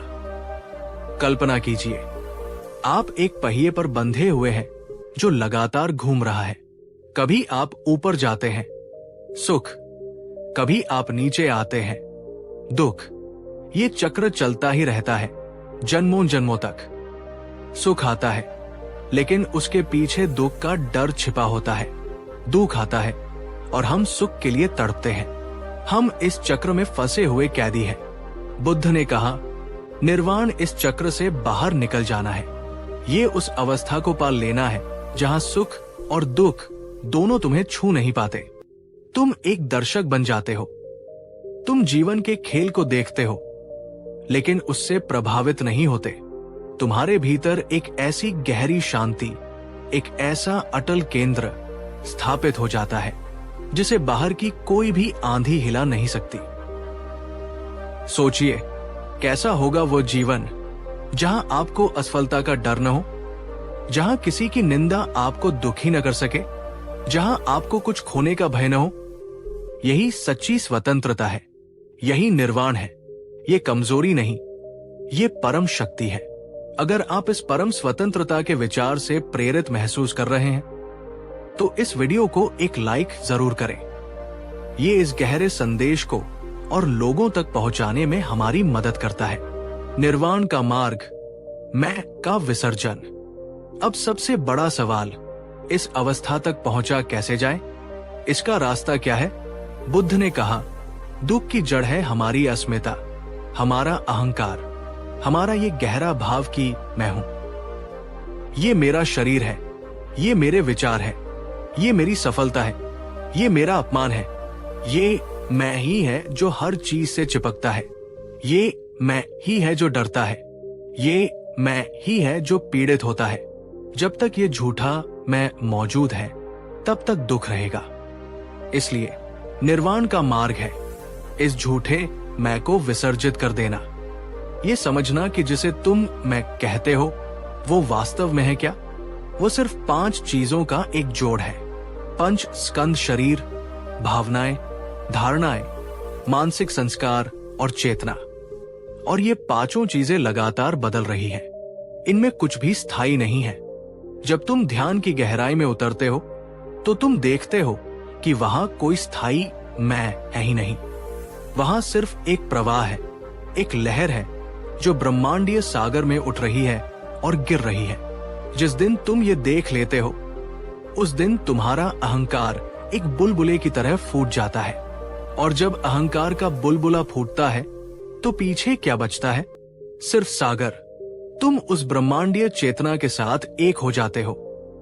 तुम्हारा छोटा सा मैं उस विराट में विलीन हो जाता है। तब तुम्हें पता चलता है कि तुम एक अलग लहर नहीं थे, तुम हमेशा से ही पूरा सागर थे। यही आत्मज्ञान है, यही निर्वाण है। ये खुद को खोना नहीं, बल्कि अपने सच्चे विराट स्वरूप को पाल लेना है। दोस्तों, ये विचार बहुत गहरा है। इसे समझने के लिए बुद्धि से ज्यादा हृदय की जरूरत है। क्या आप इस विचार पर मनन करने के लिए तैयार हैं कि शायद जिसे आप मैं कहते हैं वो सिर्फ एक भ्रम हो? अगर हाँ, तो कमेंट में लिखिए, मैं खोज करने के लिए तैयार हूं। निर्वाण की अवस्था कैसा महसूस होता है? जिन लोगों ने इस अवस्था को छुआ, उन्होंने इसे शब्दों में बयां करने की कोशिश की, लेकिन ये अनुभव शब्दों से परे है। ये ठीक वैसा ही है जैसे किसी गूंगे व्यक्ति से गुड़ का स्वाद बताने के लिए कहना। फिर भी ग्रंथों में निर्वाण की अवस्था के कुछ लक्षण बताए गए हैं। 1. परम शांति, एक ऐसी शांति जो किसी भी परिस्थिति पर निर्भर नहीं है। मन एक शांत झील की तरह हो जाता है जिस पर कोई लहर नहीं उठती। 2. असीम करुणा, जब तुम्हारा मैं मिट जाता है तो पराया भी मिट जाता है। तुम्हें हर जीव में अपना ही स्वरूप दिखाई देने लगता है। तुम्हारे भीतर से सबके लिए असीम करुणा और प्रेम बहने लगता है। 3. सहज ज्ञान, तुम्हें सत्य को किताबों में खोजना नहीं पड़ता। ज्ञान तुम्हारे भीतर से ही सहज रूप से प्रकट होने लगता है। तुम्हें हर चीज की वास्तविकता जैसी है वैसी ही दिखाई देने लगती है। 4. भय से पूर्ण मुक्ति, जब मैं ही नहीं रहा तो मृत्यु का भय किसे होगा? अपमान का भय किसे होगा? खोने का भय किसे होगा? तुम परम अभय को उपलब्ध हो जाते हो। 5. परमानंद, ये खुशी या सुख जैसा नहीं है जो आता जाता रहता है। ये एक स्थायी, शांत और गहरा आनंद है जो तुम्हारा स्वभाव बन जाता है। ये बिना किसी कारण के होता है। बुद्ध स्वयं निर्वाण के जीवंत उदाहरण थे। उन्हें कोई अपमानित करता तो भी वे शांत रहते, कोई उनकी प्रशंसा करता तो भी वे शांत रहते। वे सुख और दुख के पार चले गए थे। वे जीवन को एक साक्षी की तरह जीते थे, पूरी जागरूकता और पूरी करुणा के साथ। सोचिए, क्या ये मानव जीवन का सबसे बड़ा और सबसे सुंदर लक्ष्य नहीं हो सकता? सारी दौड़, सारी लड़ाइयां, सारा संघर्ष, क्या इसी परम शांति को पाने के लिए नहीं है? अगर बुद्ध का ये दृष्टिकोण आपको जीवन का एक नया और गहरा अर्थ दे रहा है तो इस वीडियो को शेयर करें। शायद ये संदेश किसी भटकती हुई आत्मा के लिए ध्रुव तारा बन जाए। तो दोस्तों, जीवन का अंतिम लक्ष्य क्या है? बुद्ध के अनुसार ये कोई मंजिल नहीं है जिसे भविष्य में पाना है। ये कोई उपलब्धि नहीं है जिसे हासिल करके दुनिया को दिखाना है। ये एक जागृति है, ये एक रूपांतरण है। ये इस गहरी सच्चाई को जान लेना है कि तुम पहले से ही मुक्त हो, तुम पहले से ही शांत हो, तुम पहले से ही पूर्ण हो। बस तुमने अज्ञान के कारण खुद को छोटा और अपूर्ण मान लिया है। निर्वाण कहीं दूर नहीं है, वो तुम्हारी हर सांस में मौजूद है, वो तुम्हारे भीतर की चुप्पी में मौजूद है, वो तुम्हारे वर्तमान क्षण की जागरूकता में मौजूद है। ये यात्रा बाहर से अंदर की ओर है। ये कुछ बनने की नहीं, बल्कि जो तुम नहीं हो उसे छोड़ने की यात्रा है। जब सारा अनावश्यक बोझ उतर जाता है तो जो शेष रह जाता है वही तुम्हारा बुद्धत्व है, वही निर्वाण है। आज इस श्रृंखला के अंत में मैं आपसे कोई सवाल नहीं पूछूंगा, मैं बस आपसे एक अनुरोध करूंगा।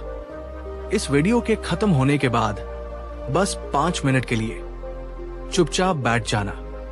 कोई फोन नहीं, कोई शोर नहीं, बस अपनी आती जाती सांस को महसूस करना और खुद से पूछना, मैं कौन हूं?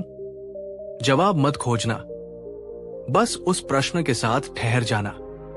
शायद उसी मौन में तुम्हें निर्वाण की एक छोटी सी झलक मिल जाए। हमने एक लंबी और गहरी यात्रा तय की है। हमने बुद्ध के भ्रमों को समझा, उनके विश्वासों को जाना और निर्वाण जैसे परम लक्ष्य के रहस्य को छुआ। ये सब सुनना बहुत प्रेरणादायक लगता है ना? लेकिन अक्सर ज्ञान की बातें सुनने के बाद हमारे मन में सबसे बड़ा सवाल यही उठता है, ये सब बहुत अच्छा है, लेकिन मैं इसे अपनी रोजमर्रा की जिंदगी में, अपनी इस भागदौड़ भरी लाइफ में उतारूं कैसे? हम योगी नहीं हैं, हम हिमालय की गुफाओं में नहीं रहते। हमें नौकरी पर जाना है, परिवार चलाना है, रिश्तों को निभाना है। तो क्या बुद्ध की शिक्षाएं सिर्फ किताबों के लिए है, या हम जैसे साधारण लोग भी उन्हें जी सकते हैं? इसका उत्तर है हाँ, बिल्कुल जी सकते हैं। बुद्ध का मार्ग जटिल कर्मकांडों का नहीं, बल्कि जागरूक जीवन जीने की सरल कला का मार्ग है। आज इस श्रृंखला के इस व्यावहारिक एपिसोड में हम जानेंगे वो 5 सरल कदम, प्रैक्टिकल स्टेप्स, जिनसे आप बुद्ध की सबसे गहरी शिक्षाओं को भी अपनी डेली लाइफ का हिस्सा बना सकते हैं। तो इस वीडियो को सिर्फ सुनिएगा नहीं, बल्कि महसूस कीजिएगा, क्योंकि आज हम ज्ञान की नहीं, बल्कि उस ज्ञान को जीने की बात करेंगे। चलिए शुरू करने से पहले एक सवाल, क्या आपको भी ऐसा लगता है कि आध्यात्मिक बातें और व्यावहारिक जीवन 2 अलग अलग चीजें हैं? कमेंट में हाँ या नहीं हमें जवाब दें। आइए आज इस दूरी को मिटाते हैं। पहला कदम, अपनी सांसों से दोस्ती करो। बुद्ध की सारी शिक्षाओं का आधार है जागरूकता, और जागरूकता को साधने का सबसे सरल और शक्तिशाली उपकरण क्या है? आपकी अपनी सांस। ये 24 घंटे आपके साथ है, और ये हमेशा वर्तमान क्षण में होती है। सांस न तो अतीत में होती है, न ही भविष्य में। आपको करना क्या है? आपको कोई लंबी चौड़ी ध्यान की विधि नहीं सीखनी है। बस दिन में 5 बार, सिर्फ 1 मिनट के लिए, जहां भी हो, जो भी कर रहे हो, रुक जाइए। ऑफिस में अपनी कुर्सी पर बैठे हुए, ट्रैफिक में अपनी गाड़ी में, या घर पर चाय बनाते हुए, बस 1 मिनट के लिए अपनी आंखें बंद करें या खुली रखें और अपनी आती जाती सांस को महसूस करें। सिर्फ महसूस करें, उसे बदलने की कोशिश न करें। बस एक दर्शक की तरह देखें, सांस अंदर आ रही है और सांस बाहर जा रही है। इसका फायदा क्या होगा? ये 1 मिनट का ठहराव आपके मन के ट्रैफिक में रेड लाइट की तरह काम करेगा। ये आपको भविष्य की चिंता और अतीत के बोझ से खींचकर वर्तमान में ले आएगा। जब आप तनाव में होंगे तो ये आपको शांत करेगा। जब आप क्रोध में होंगे तो ये आपको प्रतिक्रिया करने से पहले सोचने का एक पल देगा। ये बुद्ध की सबसे बड़ी शिक्षा, वर्तमान में जीना का सबसे सरल अभ्यास है। आज से ही ये संकल्प ले, अपने फोन में 5 रिमाइंडर लगा ले। हर रिमाइंडर पर सिर्फ 1 मिनट के लिए अपनी सांसों से जुड़े। अगर आप इस सरल अभ्यास को शुरू करने के लिए तैयार हैं, तो नीचे कमेंट में लिखिए, मेरी दोस्त, मेरी सांस। दूसरा कदम, करुणा का एक छोटा सा काम रोज करें। बुद्ध ने कहा था, करुणा से बड़ा कोई धर्म नहीं, लेकिन करुणा का मतलब दुनिया को बदलने निकल पड़ना नहीं है। करुणा की शुरुआत एक छोटे से सच्चे काम से होती है। आपको करना क्या है? हर दिन जानबूझकर करुणा का कम से कम एक काम करने का लक्ष्य बनाएं। ये बहुत छोटा हो सकता है। किसी परेशान सहकर्मी की बात को बिना जज किए बस ध्यान से सुन लेना। अपने परिवार के किसी सदस्य के लिए 1 कप चाय बना देना, बिना उनके कहे। किसी जानवर को पानी पिला देना या रोटी का एक टुकड़ा डाल देना। किसी को दिल से एक सच्ची मुस्कान दे देना। किसी ऐसे व्यक्ति के लिए मन ही मन शुभकामना भेजना जिसे आप पसंद नहीं करते। याद रखिए, करुणा का अर्थ सिर्फ दूसरों के लिए कुछ करना नहीं है। ये अपने भीतर कठोरता को कोमलता में बदलने का अभ्यास है। इसका फायदा क्या होगा? ये अभ्यास आपके दिल में बैठे अहंकार और अलगाव की भावना को पिघला देगा। जब आप दूसरों के दुख से जुड़ते हैं, तो आपको अपने दुख बहुत छोटे लगने लगते हैं। ये आपको सिखाएगा कि खुशी लेने में नहीं, बल्कि देने में है। धीरे धीरे ये आपका स्वभाव बन जाएगा। आप एक ऐसे इंसान बन जाएंगे जिसके आसपास हर कोई सुरक्षित और प्रेम महसूस करता है। क्या आप आज करुणा का कोई एक काम कर सकते हैं? सोचिए और जो भी आपके मन में आए उसे नीचे कमेंट में साझा करें। जैसे आज मैं अपनी मां की मदद करूंगा, या आज मैं एक सहकर्मी की प्रशंसा करूंगा। आइए मिलकर एक करुणा की लहर बनाएं। तीसरा कदम, बिना प्रतिक्रिया दिए सुनना सीखें। हमारे ज्यादातर झगड़े और गलतफहमियां क्यों होती हैं? क्योंकि हम सुनते नहीं हैं। हम बस अपनी बारी का इंतजार करते हैं कि कब सामने वाला चुप हो और हम अपनी बात कहें। हम जवाब देने के लिए सुनते हैं, समझने के लिए नहीं। बुद्ध का सम्यक वचन, राइट स्पीच का मार्ग यहीं से शुरू होता है। सम्यक श्रवण, राइट लिसनिंग से आपको करना क्या है? जब भी कोई आपसे बात करे, खासकर जब कोई शिकायत कर रहा हो या अपनी भावनाएं व्यक्त कर रहा हो, तो अपने भीतर के वकील को चुप करा दे। जवाब देने की जल्दी न करें, सलाह देने की कोशिश न करें, उसे गलत साबित करने का प्रयास न करें। बस सुने, पूरी तरह से सुने, उसकी आंखों में देखें, उसके शब्दों के पीछे की भावनाओं को समझने की कोशिश करें। उसे ये महसूस कराएं कि उसे सुना जा रहा है। कभी कभी किसी इंसान को समाधान नहीं, सिर्फ एक ऐसा कंधा चाहिए होता है जो उसकी बात को बिना जज किए सुन सके। इसका फायदा क्या होगा? ये आपके रिश्तों में चमत्कार कर सकता है।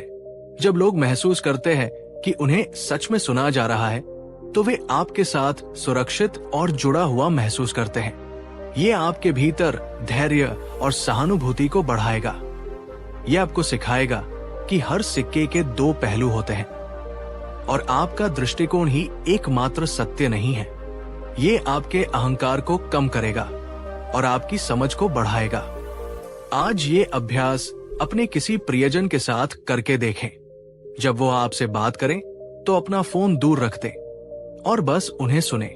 अगर आप इस शक्तिशाली आदत को अपनाना चाहते हैं तो इस वीडियो को एक लाइक करें और कमेंट में लिखें, मैं एक अच्छा श्रोता बनूंगा। चौथा कदम, जो आपके नियंत्रण में नहीं है उसे जाने दें। हमारी आधी से ज्यादा मानसिक ऊर्जा उन चीजों पर चिंता करने में बर्बाद हो जाती है जो हमारे नियंत्रण में है ही नहीं। ट्रैफिक कैसा होगा, मौसम कैसा रहेगा, दूसरे लोग हमारे बारे में क्या सोचेंगे, कल क्या होगा। बुद्ध की अनासक्ति, डिटैचमेंट की शिक्षा का यही व्यावहारिक रूप है। उन्होंने सिखाया कि बुद्धिमान व्यक्ति वह है जो ये जानता है कि किन चीजों पर प्रयास करना है और किन चीजों को स्वीकार करके आगे बढ़ना है। आपको करना क्या है? जब भी आप किसी बात को लेकर चिंतित या तनाव में हो, तो खुद से सिर्फ 2 सवाल पूछें। 1, क्या ये परिस्थिति मेरे नियंत्रण में है? 2, क्या इस बारे में मैं अभी इसी क्षण कुछ कर सकता हूं? अगर दोनों का जवाब नहीं है तो गहरी सांस ले और उस चिंता को मानसिक रूप से ब्रह्मांड को सौंप दे, उसे जाने दे। और अगर जवाब हाँ है तो चिंता करना बंद करे और उस पर छोटा सा ही सही पर एक कदम उठाए। इसका फायदा क्या होगा? ये अभ्यास आपको चिंता के अंतहीन लूप से बाहर निकाल देगा। यह आपकी मानसिक ऊर्जा को बचाएगा और उसे उन चीजों पर केंद्रित करेगा जिन्हें आप सच में बदल सकते हैं। यह आपको स्वीकार्यता, एक्सेप्टेंस सिखाएगा, जो मन की शांति की कुंजी है। यह आपको एक पीड़ित, विक्टिम की मानसिकता से निकालकर एक कर्ता, क्रिएटर की मानसिकता में ले आएगा। ये एक बहुत ही मुक्तिदायक अभ्यास है। इसे आज ही आजमाएं। अगर आप अपनी ऊर्जा को सही जगह लगाने का संकल्प लेते हैं तो कमेंट में लिखें, मैं जाने देना सीख रहा हूं। 5वां और अंतिम कदम, कृतज्ञता की डायरी बनाएं। बुद्ध ने सिखाया कि संतोष सबसे बड़ा धन है और संतोष को अपने जीवन में लाने का सबसे सीधा रास्ता है कृतज्ञता, ग्रैटिट्यूड। हमारा मन स्वाभाविक रूप से उन चीजों को देखता है जो हमारे पास नहीं है। कृतज्ञता का अभ्यास इस पैटर्न को तोड़ता है। आपको करना क्या है? ये बहुत ही सरल लेकिन अविश्वसनीय रूप से शक्तिशाली अभ्यास है। रोज रात को सोने से पहले एक छोटी सी डायरी में सिर्फ 3 ऐसी चीजें लिखें जिनके लिए आप उस दिन आभारी हैं। ये बहुत ही छोटी छोटी चीजें हो सकती है। आज मुझे घर का बना स्वादिष्ट खाना मिला, मैं आभारी हूं। आज एक दोस्त का फोन आया, मैं आभारी हूं। आज मैं स्वस्थ हूं और सांस ले पा रहा हूं, मैं आभारी हूं। आपको महान चीजों को खोजने की जरूरत नहीं है, बस अपने जीवन में मौजूद छोटी छोटी अच्छी चीजों को पहचानना सीखें। इसका फायदा क्या होगा? ये अभ्यास धीरे धीरे आपके मस्तिष्क को नकारात्मकता से सकारात्मकता की ओर रिवायर कर देगा। आप अभाव की बजाय प्रचुरता पर ध्यान केंद्रित करना सीख जाएंगे। यह आपको दिखाएगा कि आपकी जिंदगी में कितनी सारी अच्छी चीजें पहले से ही मौजूद हैं, जिन्हें आप नजरअंदाज कर रहे थे। यह आपकी नींद को बेहतर बनाएगा और आपके दिन की शुरुआत एक सकारात्मक दृष्टिकोण के साथ करने में मदद करेगा। ये शांति और खुशी पाने का सबसे तेज और वैज्ञानिक रूप से सिद्ध तरीका है। क्या आप आज रात से ये शुरू कर सकते हैं? अगर हाँ, तो इस वीडियो को उन लोगों के साथ शेयर करें जिनकी आप परवाह करते हैं और उन्हें भी ऐसा करने के लिए प्रेरित करें। और कमेंट में हमें आज की कोई एक चीज बताएं जिसके लिए आप आभारी हैं। चलिए इस कमेंट सेक्शन को कृतज्ञता से भर देते हैं। लिखिए, मैं आभारी हूं। अपनी वजह लिखें। तो दोस्तों, ये थे बुद्ध की शिक्षाओं को जीवन में उतारने के 5 सरल कदम। 1. सांस से दोस्ती करना। 2. रोज करुणा का एक काम करना। 3. ध्यान से सुनना। 4. जो नियंत्रण में नहीं उसे जाने देना। 5. और कृतज्ञता का अभ्यास करना। आप देख सकते हैं, इनमें से कोई भी काम मुश्किल नहीं है। इसके लिए आपको दुनिया छोड़ने की जरूरत नहीं है। बुद्ध का मार्ग पलायन का नहीं, बल्कि जागरूकता के साथ संसार में जीने का मार्ग है। ज्ञान पहाड़ों में नहीं, आपके हर दिन के छोटे छोटे कर्मों और प्रतिक्रियाओं में छिपा है। ये यात्रा एक दिन की नहीं है, ये जीवन भर का अभ्यास है। धैर्य रखें, खुद के प्रति कोमल रहें। हर छोटा कदम मायने रखता है। याद रखना, बुद्ध बनना कोई मंजिल नहीं है। बुद्धत्व एक दिशा है, प्रेम की, करुणा की और जागरूकता की। और उस दिशा में उठाया गया हर कदम अपने आप में एक मंजिल है। भवतु सब्ब मंगल, सभी का मंगल हो। कहानी 3। कभी महसूस किया है भीड़ में होते हुए भी तन्हा होना? हजारों दोस्तों की लिस्ट होने के बावजूद किसी से दिल की बात न कह पाना। एक ऐसा खालीपन जिसे दुनिया की कोई चीज, कोई इंसान भर नहीं पाता। इस एहसास को हम नाम देते हैं अकेलापन, लोनलीनेस। ये आज के समय की सबसे बड़ी और सबसे खामोश महामारी है। हम इससे भागते हैं, इसे भरने की कोशिश करते हैं, शोर से, मनोरंजन से, रिश्तों से। लेकिन ये और भी गहरा होता जाता है। लेकिन क्या हो अगर मैं आपसे कहूं कि जिसे आप एक अभिशाप समझ रहे हैं, वो असल में एक वरदान हो सकता है? क्या हो अगर अकेलापन कोई समस्या नहीं, बल्कि आपके जीवन के सबसे बड़े सत्य का द्वार हो? आज हम जानेंगे कि गौतम बुद्ध ने इस गहरे मानवीय एहसास अकेलेपन के बारे में क्या कहा था। उनकी शिक्षाएं आपको सिर्फ सांत्वना नहीं देंगी, बल्कि वे आपको अकेलेपन को देखने का एक ऐसा नजरिया देंगी जो आपकी जिंदगी को हमेशा के लिए बदल सकता है। तो अगले कुछ मिनटों के लिए अपने हर काम को छोड़कर पूरी तरह से मेरे साथ इस यात्रा पर चलिए, क्योंकि आज हम अकेलेपन के अंधेरे से निकलकर एकांत के प्रकाश की ओर बढ़ेंगे। चलिए, शुरू करने से पहले पूरी ईमानदारी से एक सवाल का जवाब दीजिए। क्या आपने कभी अकेलापन महसूस किया है?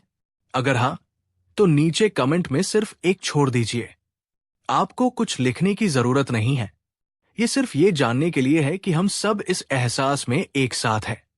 एक बार बुद्ध के एक शिष्य आनंद बहुत उदास थे। बुद्ध ने पूछा, क्या हुआ आनंद? आनंद ने कहा, भगवान, जब आप ध्यान में होते हैं या जब आप यात्रा पर होते हैं तो मुझे बहुत अकेला महसूस होता है। मुझे लगता है कि मेरे पास कोई नहीं है, बुद्ध मुस्कुराए और बोले, आनंद, तुम अकेले इसलिए नहीं हो क्योंकि मैं तुम्हारे पास नहीं हूं। तुम अकेले इसलिए हो क्योंकि तुम खुद अपने पास नहीं हो। ये एक बहुत ही गहरा सूत्र है। हम सोचते हैं कि हमारा अकेलापन बाहरी कारणों से है। मेरे पास अच्छे दोस्त नहीं हैं, मेरा कोई पार्टनर नहीं है, मुझे कोई समझता नहीं है। बुद्ध ने कहा, नहीं, अकेलापन एक आंतरिक अवस्था है। ये दूसरों की अनुपस्थिति नहीं है, ये स्वयं की अनुपस्थिति है। जब हम अपने विचारों में खोए रहते हैं, अपनी चिंताओं में डूबे रहते हैं और अपने वर्तमान क्षण से कटे हुए होते हैं, तब हम खुद से दूर हो जाते हैं। और जो इंसान खुद से ही दूर है, वो पूरी दुनिया के साथ होकर भी अकेला ही रहेगा। अकेलापन इस बात का संकेत है कि आपका संपर्क खुद से टूट गया है। आप बाहर इतनी उम्मीदें लगा बैठे हैं कि आपने अपने भीतर के सबसे अच्छे दोस्त को नजरअंदाज कर दिया है। आपकी अपनी चेतना, आपकी अपनी आत्मा। अब आप सोचिए, क्या आपका अकेलापन सच में तब दूर होता है जब कोई आपके पास होता है, या वो बस कुछ देर के लिए ढक जाता है और उस व्यक्ति के जाते ही वापस और भी गहराई से लौट आता है? क्योंकि असली खालीपन बाहर नहीं, भीतर है। अगर ये पहली बात ही आपको सोचने पर मजबूर कर रही है, तो इस वीडियो को एक लाइक करें। यह हमें बताता है कि हम एक बहुत ही महत्वपूर्ण विषय पर बात कर रहे हैं, अकेलेपन और एकांत में अंतर। बुद्ध ने अकेलेपन से निकलने का जो रास्ता दिखाया, वो और ज्यादा लोगों को खोजने का नहीं, बल्कि एकांत को अपनाने का था। ये दोनों शब्द सुनने में एक जैसे लगते हैं, लेकिन इनमें जमीन आसमान का फर्क है। अकेलापन एक दर्दनाक एहसास है, ये एक कमी है, इसमें आप दूसरों को याद करते हैं। ये एक नकारात्मक अवस्था है, इसमें बेचैनी होती है। एकांत एक आनंदपूर्ण अवस्था है, ये एक पूर्णता है, इसमें आप खुद को पाते हैं। ये एक सकारात्मक अवस्था है, इसमें शांति होती है। बुद्ध ने कहा, जब तुम अकेले होने से डरते हो तो वो अकेलापन है, और जब तुम अकेले होने का आनंद लेते हो तो वो एकांत है। बुद्ध ने ज्ञान की खोज अकेले ही की थी। बोधि वृक्ष के नीचे वे अकेले ही बैठे थे। उन्होंने सिखाया कि जैसे बीज को अंधेरी जमीन में अकेले ही फूटना पड़ता है, वैसे ही हर इंसान को अपने सत्य की खोज के लिए एकांत में जाना ही पड़ता है। शोर में तुम दुनिया को जान सकते हो, लेकिन खुद को जानने के लिए तुम्हें एकांत की चुप्पी में उतरना ही होगा। एकांत का अर्थ है खुद के साथ समय बिताना, बिना किसी फोन के, बिना किसी किताब के, बिना किसी मनोरंजन के। बस बैठना और अपने भीतर जो कुछ भी चल रहा है उसे देखना, अपने विचारों को, अपनी भावनाओं को, अपने डरों को। शुरुआत में यह डरावना लग सकता है, क्योंकि हम अपने ही शोर से भागने के आदी हैं। लेकिन अगर आप इस डर का सामना कर लें, तो आप पाएंगे कि इस चुप्पी के पार ही शांति का सागर है।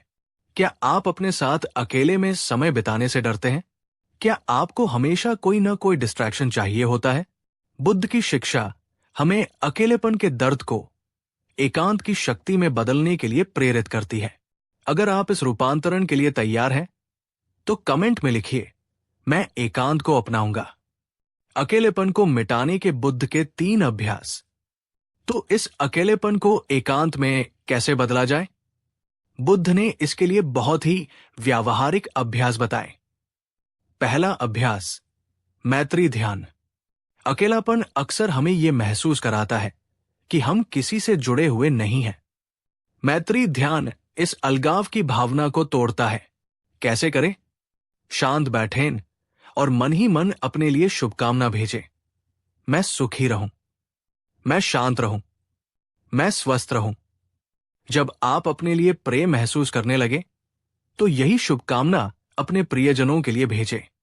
फिर उन लोगों के लिए भेजें जिन्हें आप जानते नहीं हैं, और अंत में उन लोगों के लिए भी जिन्हें आप पसंद नहीं करते, और फिर पूरी दुनिया के लिए। सभी प्राणी सुखी रहें। ये अभ्यास आपके दिल को खोलता है और आपको एहसास कराता है कि हम सब एक दूसरे से जुड़े हुए हैं। दूसरा अभ्यास, सचेतनता बटा जागरूकता, माइंडफुलनेस। जैसा कि हमने पहले कहा, अकेलापन स्वयं की अनुपस्थिति है। सचेतनता आपको वापस अपने पास ले आती है। कैसे करें?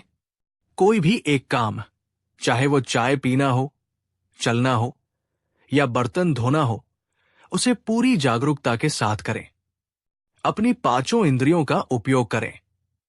चाय के रंग को देखें, उसकी सुगंध को महसूस करें, उसके गर्म कप को छुए, उसकी चुस्की की आवाज सुने और उसके स्वाद का आनंद लें।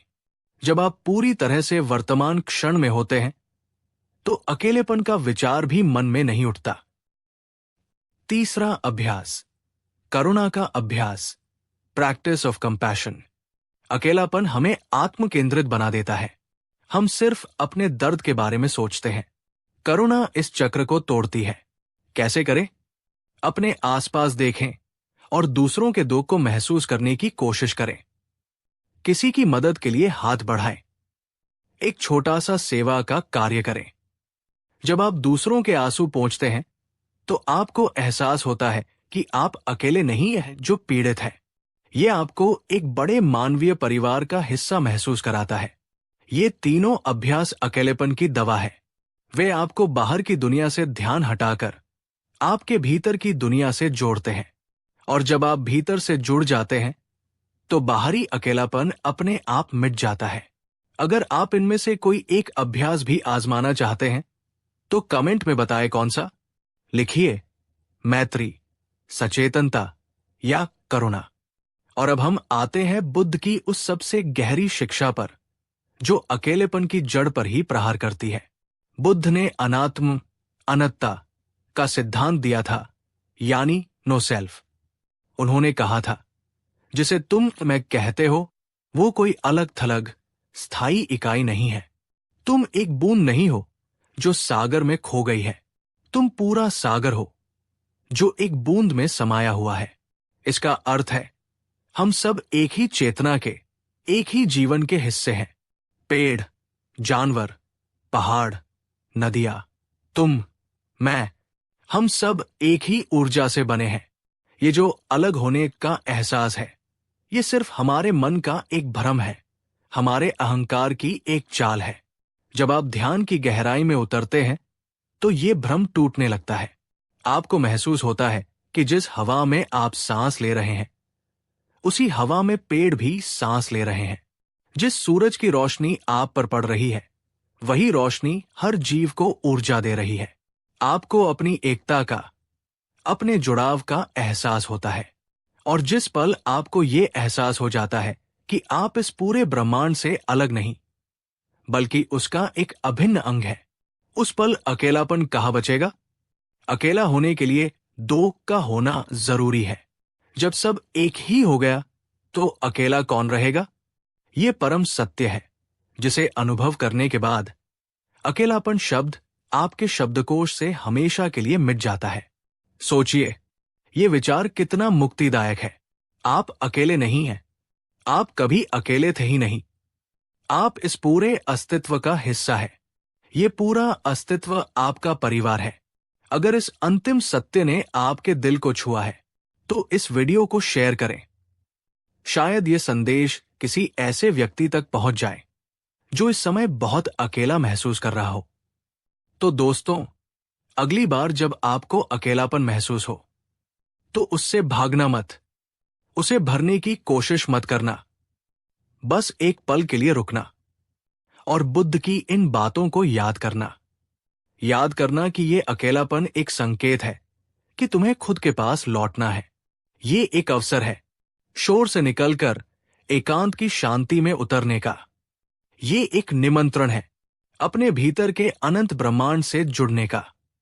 अकेलापन एक अंधेरी गुफा की तरह लग सकता है, लेकिन अगर तुम साहस करके उस गुफा के अंत तक जाओगे, तो तुम पाओगे कि वो गुफा परम प्रकाश के मंदिर में खुलती है।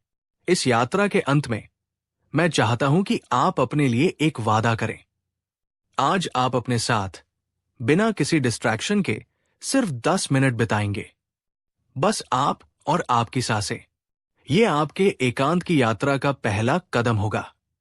अगर इस वीडियो ने आपको अकेलेपन को एक नए नजरिए से देखने में मदद की है, तो हमारे इस प्रयास के लिए इस वीडियो को लाइक करें। नीचे कमेंट में हमें बताएं कि इस वीडियो से आपको सबसे बड़ी सीख क्या मिली। और अगर आप आत्मखोज की इस यात्रा में हमारे साथ बने रहना चाहते हैं, तो चैनल को सब्सक्राइब करना न भूलें। याद रखना, जिसने खुद से दोस्ती कर ली, उसे दुनिया में फिर कभी कोई अकेला नहीं कर सकता। इस ब्रह्मांड का एक ही नियम है जो कभी नहीं बदलता, और वो नियम है सब कुछ बदलेगा। आपका शरीर, आपके विचार, आपकी भावनाएं, आपके रिश्ते, आपकी नौकरी, आपकी परिस्थितियां, ये दुनिया, ये तारे, ये आकाश, कुछ भी स्थायी नहीं है। सब कुछ एक नदी की तरह बह रहा है। हम इंसान इस बहती हुई नदी में एक पत्थर की तरह स्थिर रहना चाहते हैं। हम चाहते हैं कि खुशी हमेशा बनी रहे। हम चाहते हैं कि हमारे प्रियजन कभी दूर न जाए। हम चाहते हैं कि हमारा अच्छा समय कभी खत्म न हो। और यही बदलाव का विरोध, यही स्थिरता की चाह हमारे सारे दुखों की जड़ है।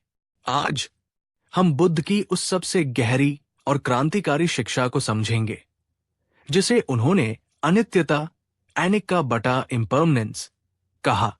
आज हम जानेंगे कि जब आप ये समझ लेते हैं कि सब कुछ बदल रहा है, तो ये ज्ञान आपके जीवन से डर, चिंता और आसक्ति को कैसे जड़ से मिटा सकता है। तो अगले कुछ मिनटों के लिए अपनी हर चीज को पकड़कर रखने की आदत को छोड़ दीजिए और मेरे साथ जीवन के इस अनंत प्रवाह में बहने के लिए तैयार हो जाइए। क्योंकि आज आप जो समझने वाले हैं, वो आपको टूटने से नहीं, बल्कि बहना सिखाएगा। चलिए, शुरू करने से पहले एक सवाल का सामना करते हैं। क्या आप बदलाव से डरते हैं? चाहे वो नौकरी में बदलाव हो, रिश्ते में या शहर में? पूरी ईमानदारी से नीचे कमेंट में हाँ या नहीं हमें जवाब दें। आइए आज इस डर के पार चलते हैं। एक बार बुद्ध अपने शिष्यों के साथ एक नदी के किनारे बैठे थे। उन्होंने नदी की ओर इशारा करते हुए पूछा, क्या तुम एक ही नदी में 2 बार स्नान कर सकते हो? एक शिष्य ने कहा, हाँ प्रभु, क्यों नहीं? बुद्ध मुस्कुराए और बोले, नहीं, जब तुम दूसरी बार प्रवेश करोगे तो न तो तुम वही व्यक्ति होगे और न ही वो नदी वही होगी। दोनों बदल चुके होंगे। ये बुद्ध की अनित्यता की शिक्षा का सार है। जीवन कोई स्थिर तालाब नहीं है, ये एक निरंतर बहती हुई नदी है। हर पल नया है, हर सांस नई है। जिसे तुम मैं कहते हो, वो भी कोई ठोस चीज नहीं है। तुम्हारे शरीर की कोशिकाएं हर पल मर रही है और नई बन रही है। तुम्हारे विचार और भावनाएं बादलों की तरह आ और जा रहे हैं। लेकिन हमारी समस्या क्या है? हम इस बहती हुई नदी में अपने छोटे छोटे घर बनाने की कोशिश करते हैं। हम एक खूबसूरत लहर को पकड़कर अपनी जेब में रखना चाहते हैं। हम चाहते हैं कि नदी हमारे हिसाब से बहे, और जब नदी अपनी स्वाभाविक गति से बहती है तो हम दुखी होते हैं, हम शिकायत करते हैं, हम संघर्ष करते हैं। बुद्ध ने कहा, दुख का कारण बदलाव नहीं है, दुख का कारण बदलाव का विरोध करना है। जिस पल तुम लड़ना छोड़कर इस प्रवाह के साथ बहना सीख जाते हो, उसी पल दुख विलीन हो जाता है। अब आप सोचिए, आपकी जिंदगी में ऐसी कौन सी चीज है जिसे आप कसकर पकड़े हुए हैं? कोई पुराना रिश्ता, कोई बीता हुआ अच्छा समय, अपनी कोई पुरानी पहचान? क्या उसे पकड़कर रखने से आपको शांति मिली है या एक अनजानी बेचैनी? अगर ये पहली बात ही आपको जीवन की सच्चाई दिखा रही है, तो इस वीडियो को एक लाइक करें। ये इस गहरे सत्य को और लोगों तक पहुंचाने में मदद करेगा। ये सुनना कि सब कुछ बदल जाएगा थोड़ा डरावना लग सकता है। इसका मतलब है कि हम कुछ भी स्थायी रूप से पा नहीं सकते। लेकिन बुद्ध ने कहा, अगर तुम इसे गहराई से समझो तो यही ज्ञान तुम्हारे सारे डरों को खत्म कर देगा। पहला डर जो खत्म होता है, असफलता का डर।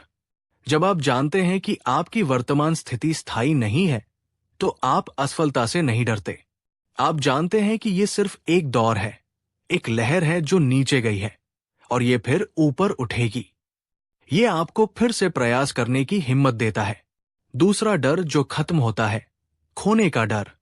हम अपने प्रियजनों को, अपनी संपत्ति को खोने से बहुत डरते हैं, लेकिन अनित्यता का ज्ञान हमें सिखाता है कि कोई भी चीज वास्तव में हमारी है ही नहीं।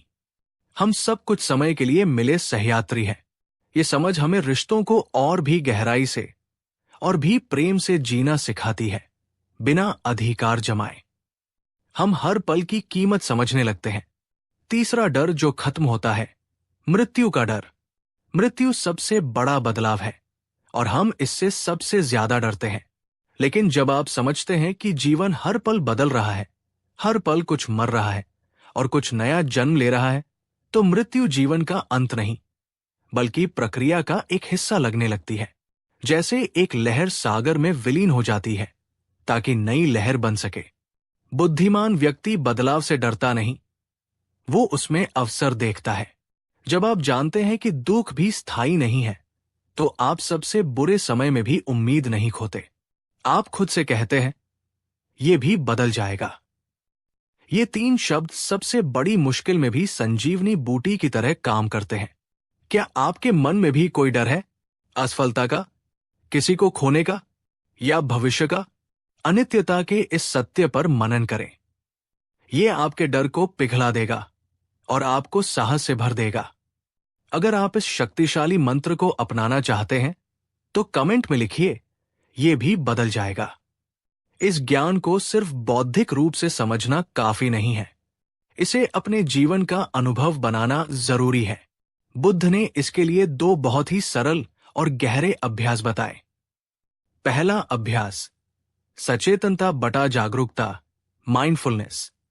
ये अनित्यता को सीधे अनुभव करने का सबसे अच्छा तरीका है। कैसे करें?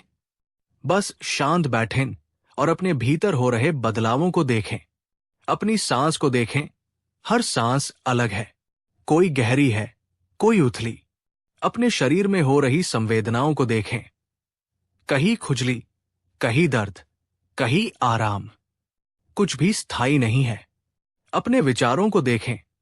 एक विचार आता है, कुछ पल रहता है और चला जाता है। जब आप ये रोज अभ्यास करते हैं, तो आपको ये अनुभव होने लगता है कि आपके भीतर सब कुछ एक फिल्म की तरह चल रहा है। आप स्थिर दर्शक हैं और बाकी सब बदल रहा है। दूसरा अभ्यास, प्रकृति का अवलोकन। प्रकृति अनित्यता की सबसे बड़ी शिक्षक है। कैसे करें? अपने आसपास की प्रकृति को ध्यान से देखें। एक फूल को देखें जो आज खिला है और कुछ दिनों में मुरझा जाएगा। बादलों को देखें जो हर पल अपना आकार बदल रहे हैं। मौसम को बदलते हुए देखें। जब आप प्रकृति में इस निरंतर बदलाव को देखते हैं, तो आपको यह स्वीकार करना आसान हो जाता है कि आप भी इसी नियम का हिस्सा हैं। यह आपको जीवन के प्रवाह के साथ तालमेल बिठाना सिखाता है। ये दोनों अभ्यास आपको किताब से नहीं, बल्कि सीधे जीवन से सिखाते हैं। वे आपको बदलाव का मित्र बनाते हैं, शत्रु नहीं। आज इनमें से कोई एक अभ्यास करने के लिए कुछ समय निकालें। या तो 5 मिनट अपनी सांसों को देखें, या 5 मिनट बस खिड़की से बाहर बादलों को देखें। अगर आप इस व्यावहारिक ज्ञान को अपने जीवन में उतारना चाहते हैं, तो इस वीडियो को शेयर करें और दूसरों को भी इसके लिए प्रेरित करें। तो जब कोई व्यक्ति अनित्यता के सत्य को पूरी तरह से जी लेता है, तो उसे क्या मिलता है? उसे मिलती है परम स्वतंत्रता। उसे अतीत का पछतावा नहीं होता, क्योंकि वह जानता है कि वो बदल चुका है। उसे भविष्य की चिंता नहीं होती, क्योंकि वो जानता है कि वो भी बदलेगा। वो वर्तमान क्षण में पूरी तरह से जीता है, क्योंकि वह जानता है कि यही एकमात्र सच्चाई है जो उसके पास है। वो जीवन के सुखों का आनंद लेता है, लेकिन उनसे चिपकता नहीं, क्योंकि वह जानता है कि वे भी बदल जाएंगे। और वो जीवन के दुखों का सामना करता है, लेकिन उनसे टूटता नहीं, क्योंकि वह जानता है कि वे भी बदल जाएंगे। वो एक सर्फर की तरह बन जाता है, जो समंदर की लहरों को रोकने की कोशिश नहीं करता। वो लहरों पर सवारी करना सीख जाता है। कभी लहर छोटी होती है, कभी बड़ी, लेकिन वो हर लहर का आनंद लेता है। वो प्रवाह के साथ एक हो जाता है। संघर्ष खत्म हो जाता है, और जब संघर्ष खत्म होता है तो जो बचता है वो है सहज आनंद और असीम शांति। यही बुद्ध का संदेश है। जीवन से लड़ो मत, जीवन के साथ बहो। चीजों को पकड़ो मत, उन्हें जाने दो। स्थिर होने की कोशिश मत करो, बदलने के लिए तैयार रहो, क्योंकि बदलाव में ही विकास है, बदलाव में ही जीवन है। तो दोस्तों, सब कुछ बदल रहा है। ये कोई निराशावादी विचार नहीं है, ये सबसे आशावादी, सबसे मुक्तिदायक सत्य है। ये हमें सिखाता है कि कोई भी गलती स्थायी नहीं है, कोई भी दुख हमेशा के लिए नहीं है, कोई भी अंधेरी रात हमेशा के लिए नहीं है। सुबह होगी ही, बदलाव आएगा ही। अगली बार जब जीवन आपको एक अप्रत्याशित मोड़ पर लाकर खड़ा कर दे, तो डरना मत। बस एक गहरी सांस लेना और बुद्ध के इन शब्दों को याद करना। याद करना कि आप एक बहती हुई नदी का हिस्सा है और बहना ही आपका स्वभाव है। याद रखना, जीवन में एकमात्र स्थायी चीज बदलाव ही है। जो इससे दोस्ती कर लेता है वो कभी दुखी नहीं होता। कहानी 4। एक ही बारिश एक इंसान के लिए आनंद का स्रोत है और दूसरे के लिए क्रोध का। क्यों? बारिश तो दोनों के लिए एक जैसी है।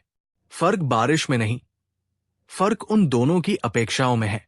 एक ने बारिश को जैसा है वैसा स्वीकार कर लिया, दूसरे ने उम्मीद की थी कि आज धूप निकलेगी।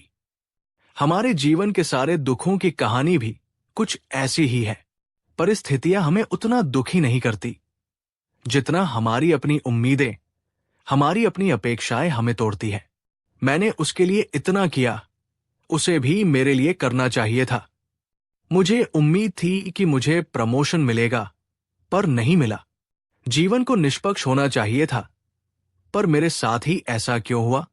आज हम बुद्ध की उस गहरी शिक्षा को समझेंगे जो हमें हमारी ही बनाई हुई इस मानसिक जेल से आजाद कर सकती है।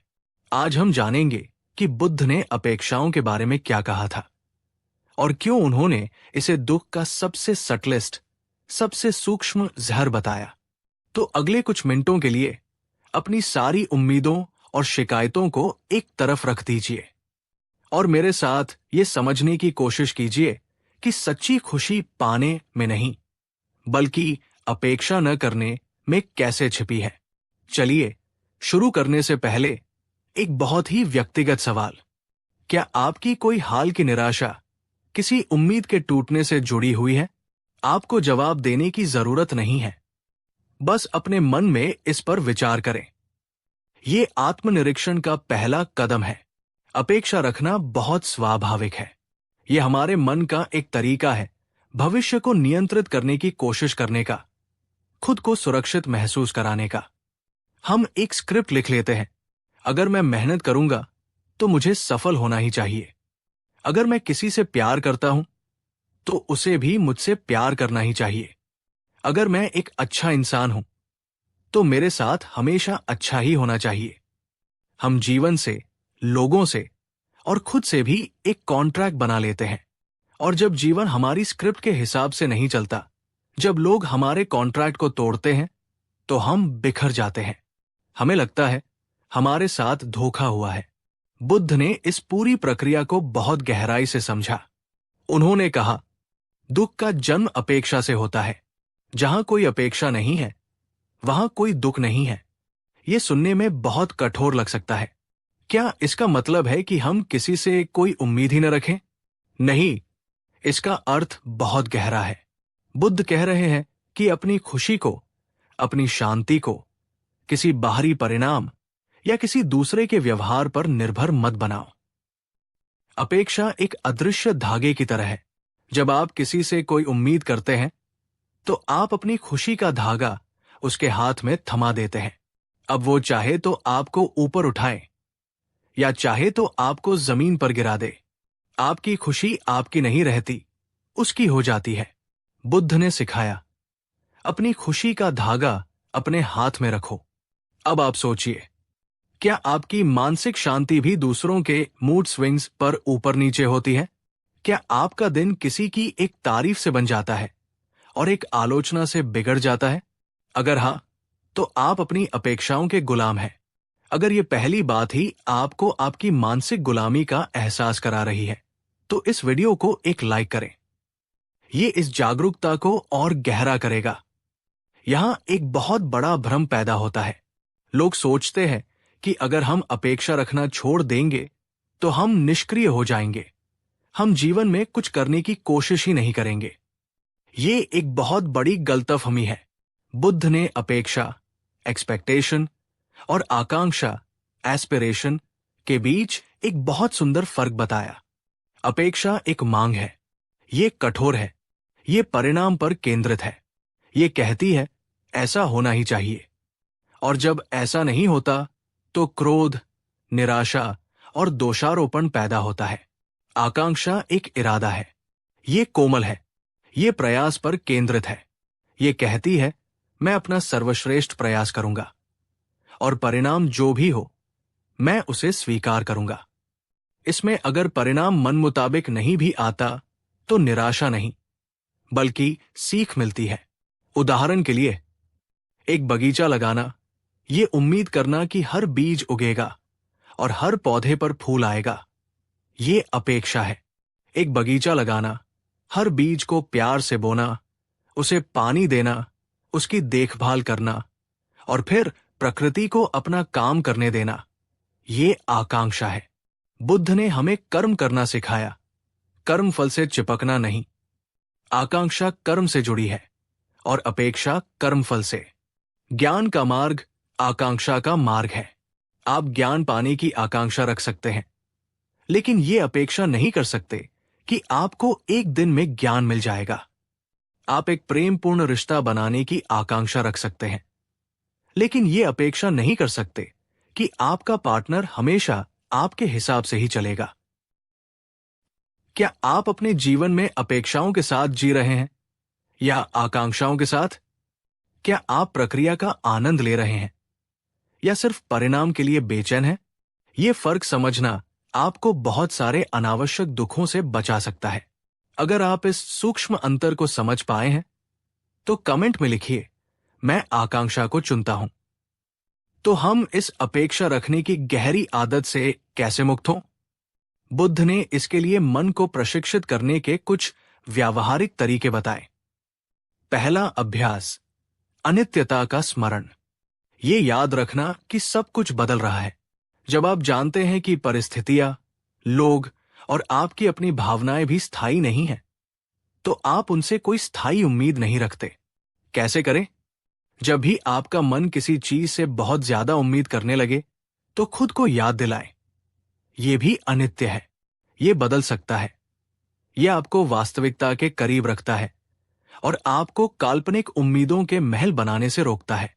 दूसरा अभ्यास, दूसरों को उनकी स्वतंत्रता देना।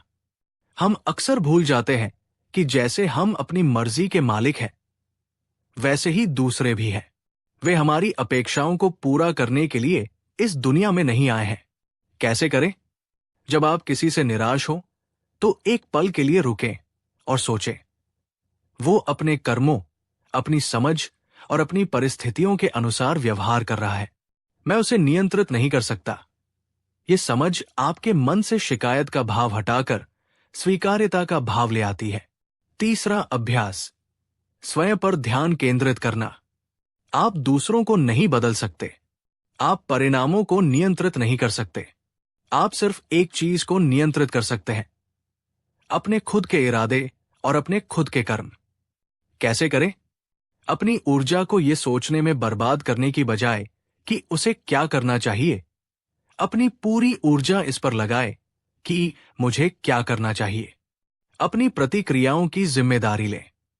अगर कोई आपसे बुरा व्यवहार करता है, तो आप ये चुन सकते हैं कि आप शांति से प्रतिक्रिया देंगे या क्रोध से।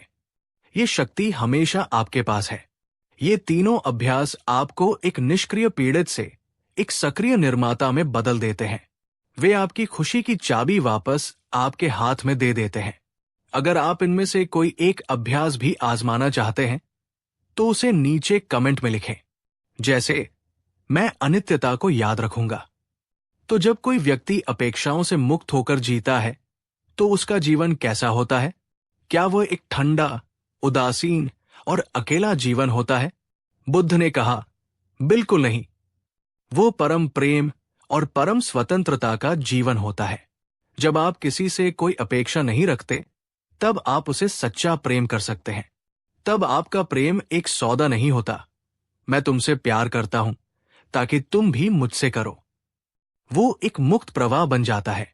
आप बस देते हैं क्योंकि देने में ही आनंद है। आप व्यक्ति को जैसा वो है वैसा ही स्वीकार करते हैं, उसे बदलने की कोशिश नहीं करते।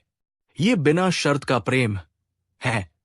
और जब आप जीवन से कोई अपेक्षा नहीं रखते, तब आप परम स्वतंत्र हो जाते हैं। तब आप जीवन को एक रोमांच की तरह जीते हैं, एक परीक्षा की तरह नहीं। हर मोड़ एक आश्चर्य होता है, एक निराशा नहीं। आप हर चीज को एक उपहार की तरह स्वीकार करते हैं, एक अधिकार की तरह नहीं। तब आप बारिश में भी नाच सकते हैं और धूप में भी मुस्कुरा सकते हैं। बुद्ध का ये मार्ग आपको भावनाओं से शून्य नहीं बनाता, ये आपको भावनाओं का स्वामी बनाता है। आपकी खुशी क्षणिक नहीं रहती, वो एक गहरा, शांत और स्थायी संतोष बन जाती है, जो किसी बाहरी परिस्थिति पर निर्भर नहीं करती। सोचिए, ऐसा जीवन जीना कितना हल्का और सुंदर होगा, जहां कोई शिकायत न हो, कोई दोषारोपण न हो, बस स्वीकृति हो, प्रेम हो और हर पल को उस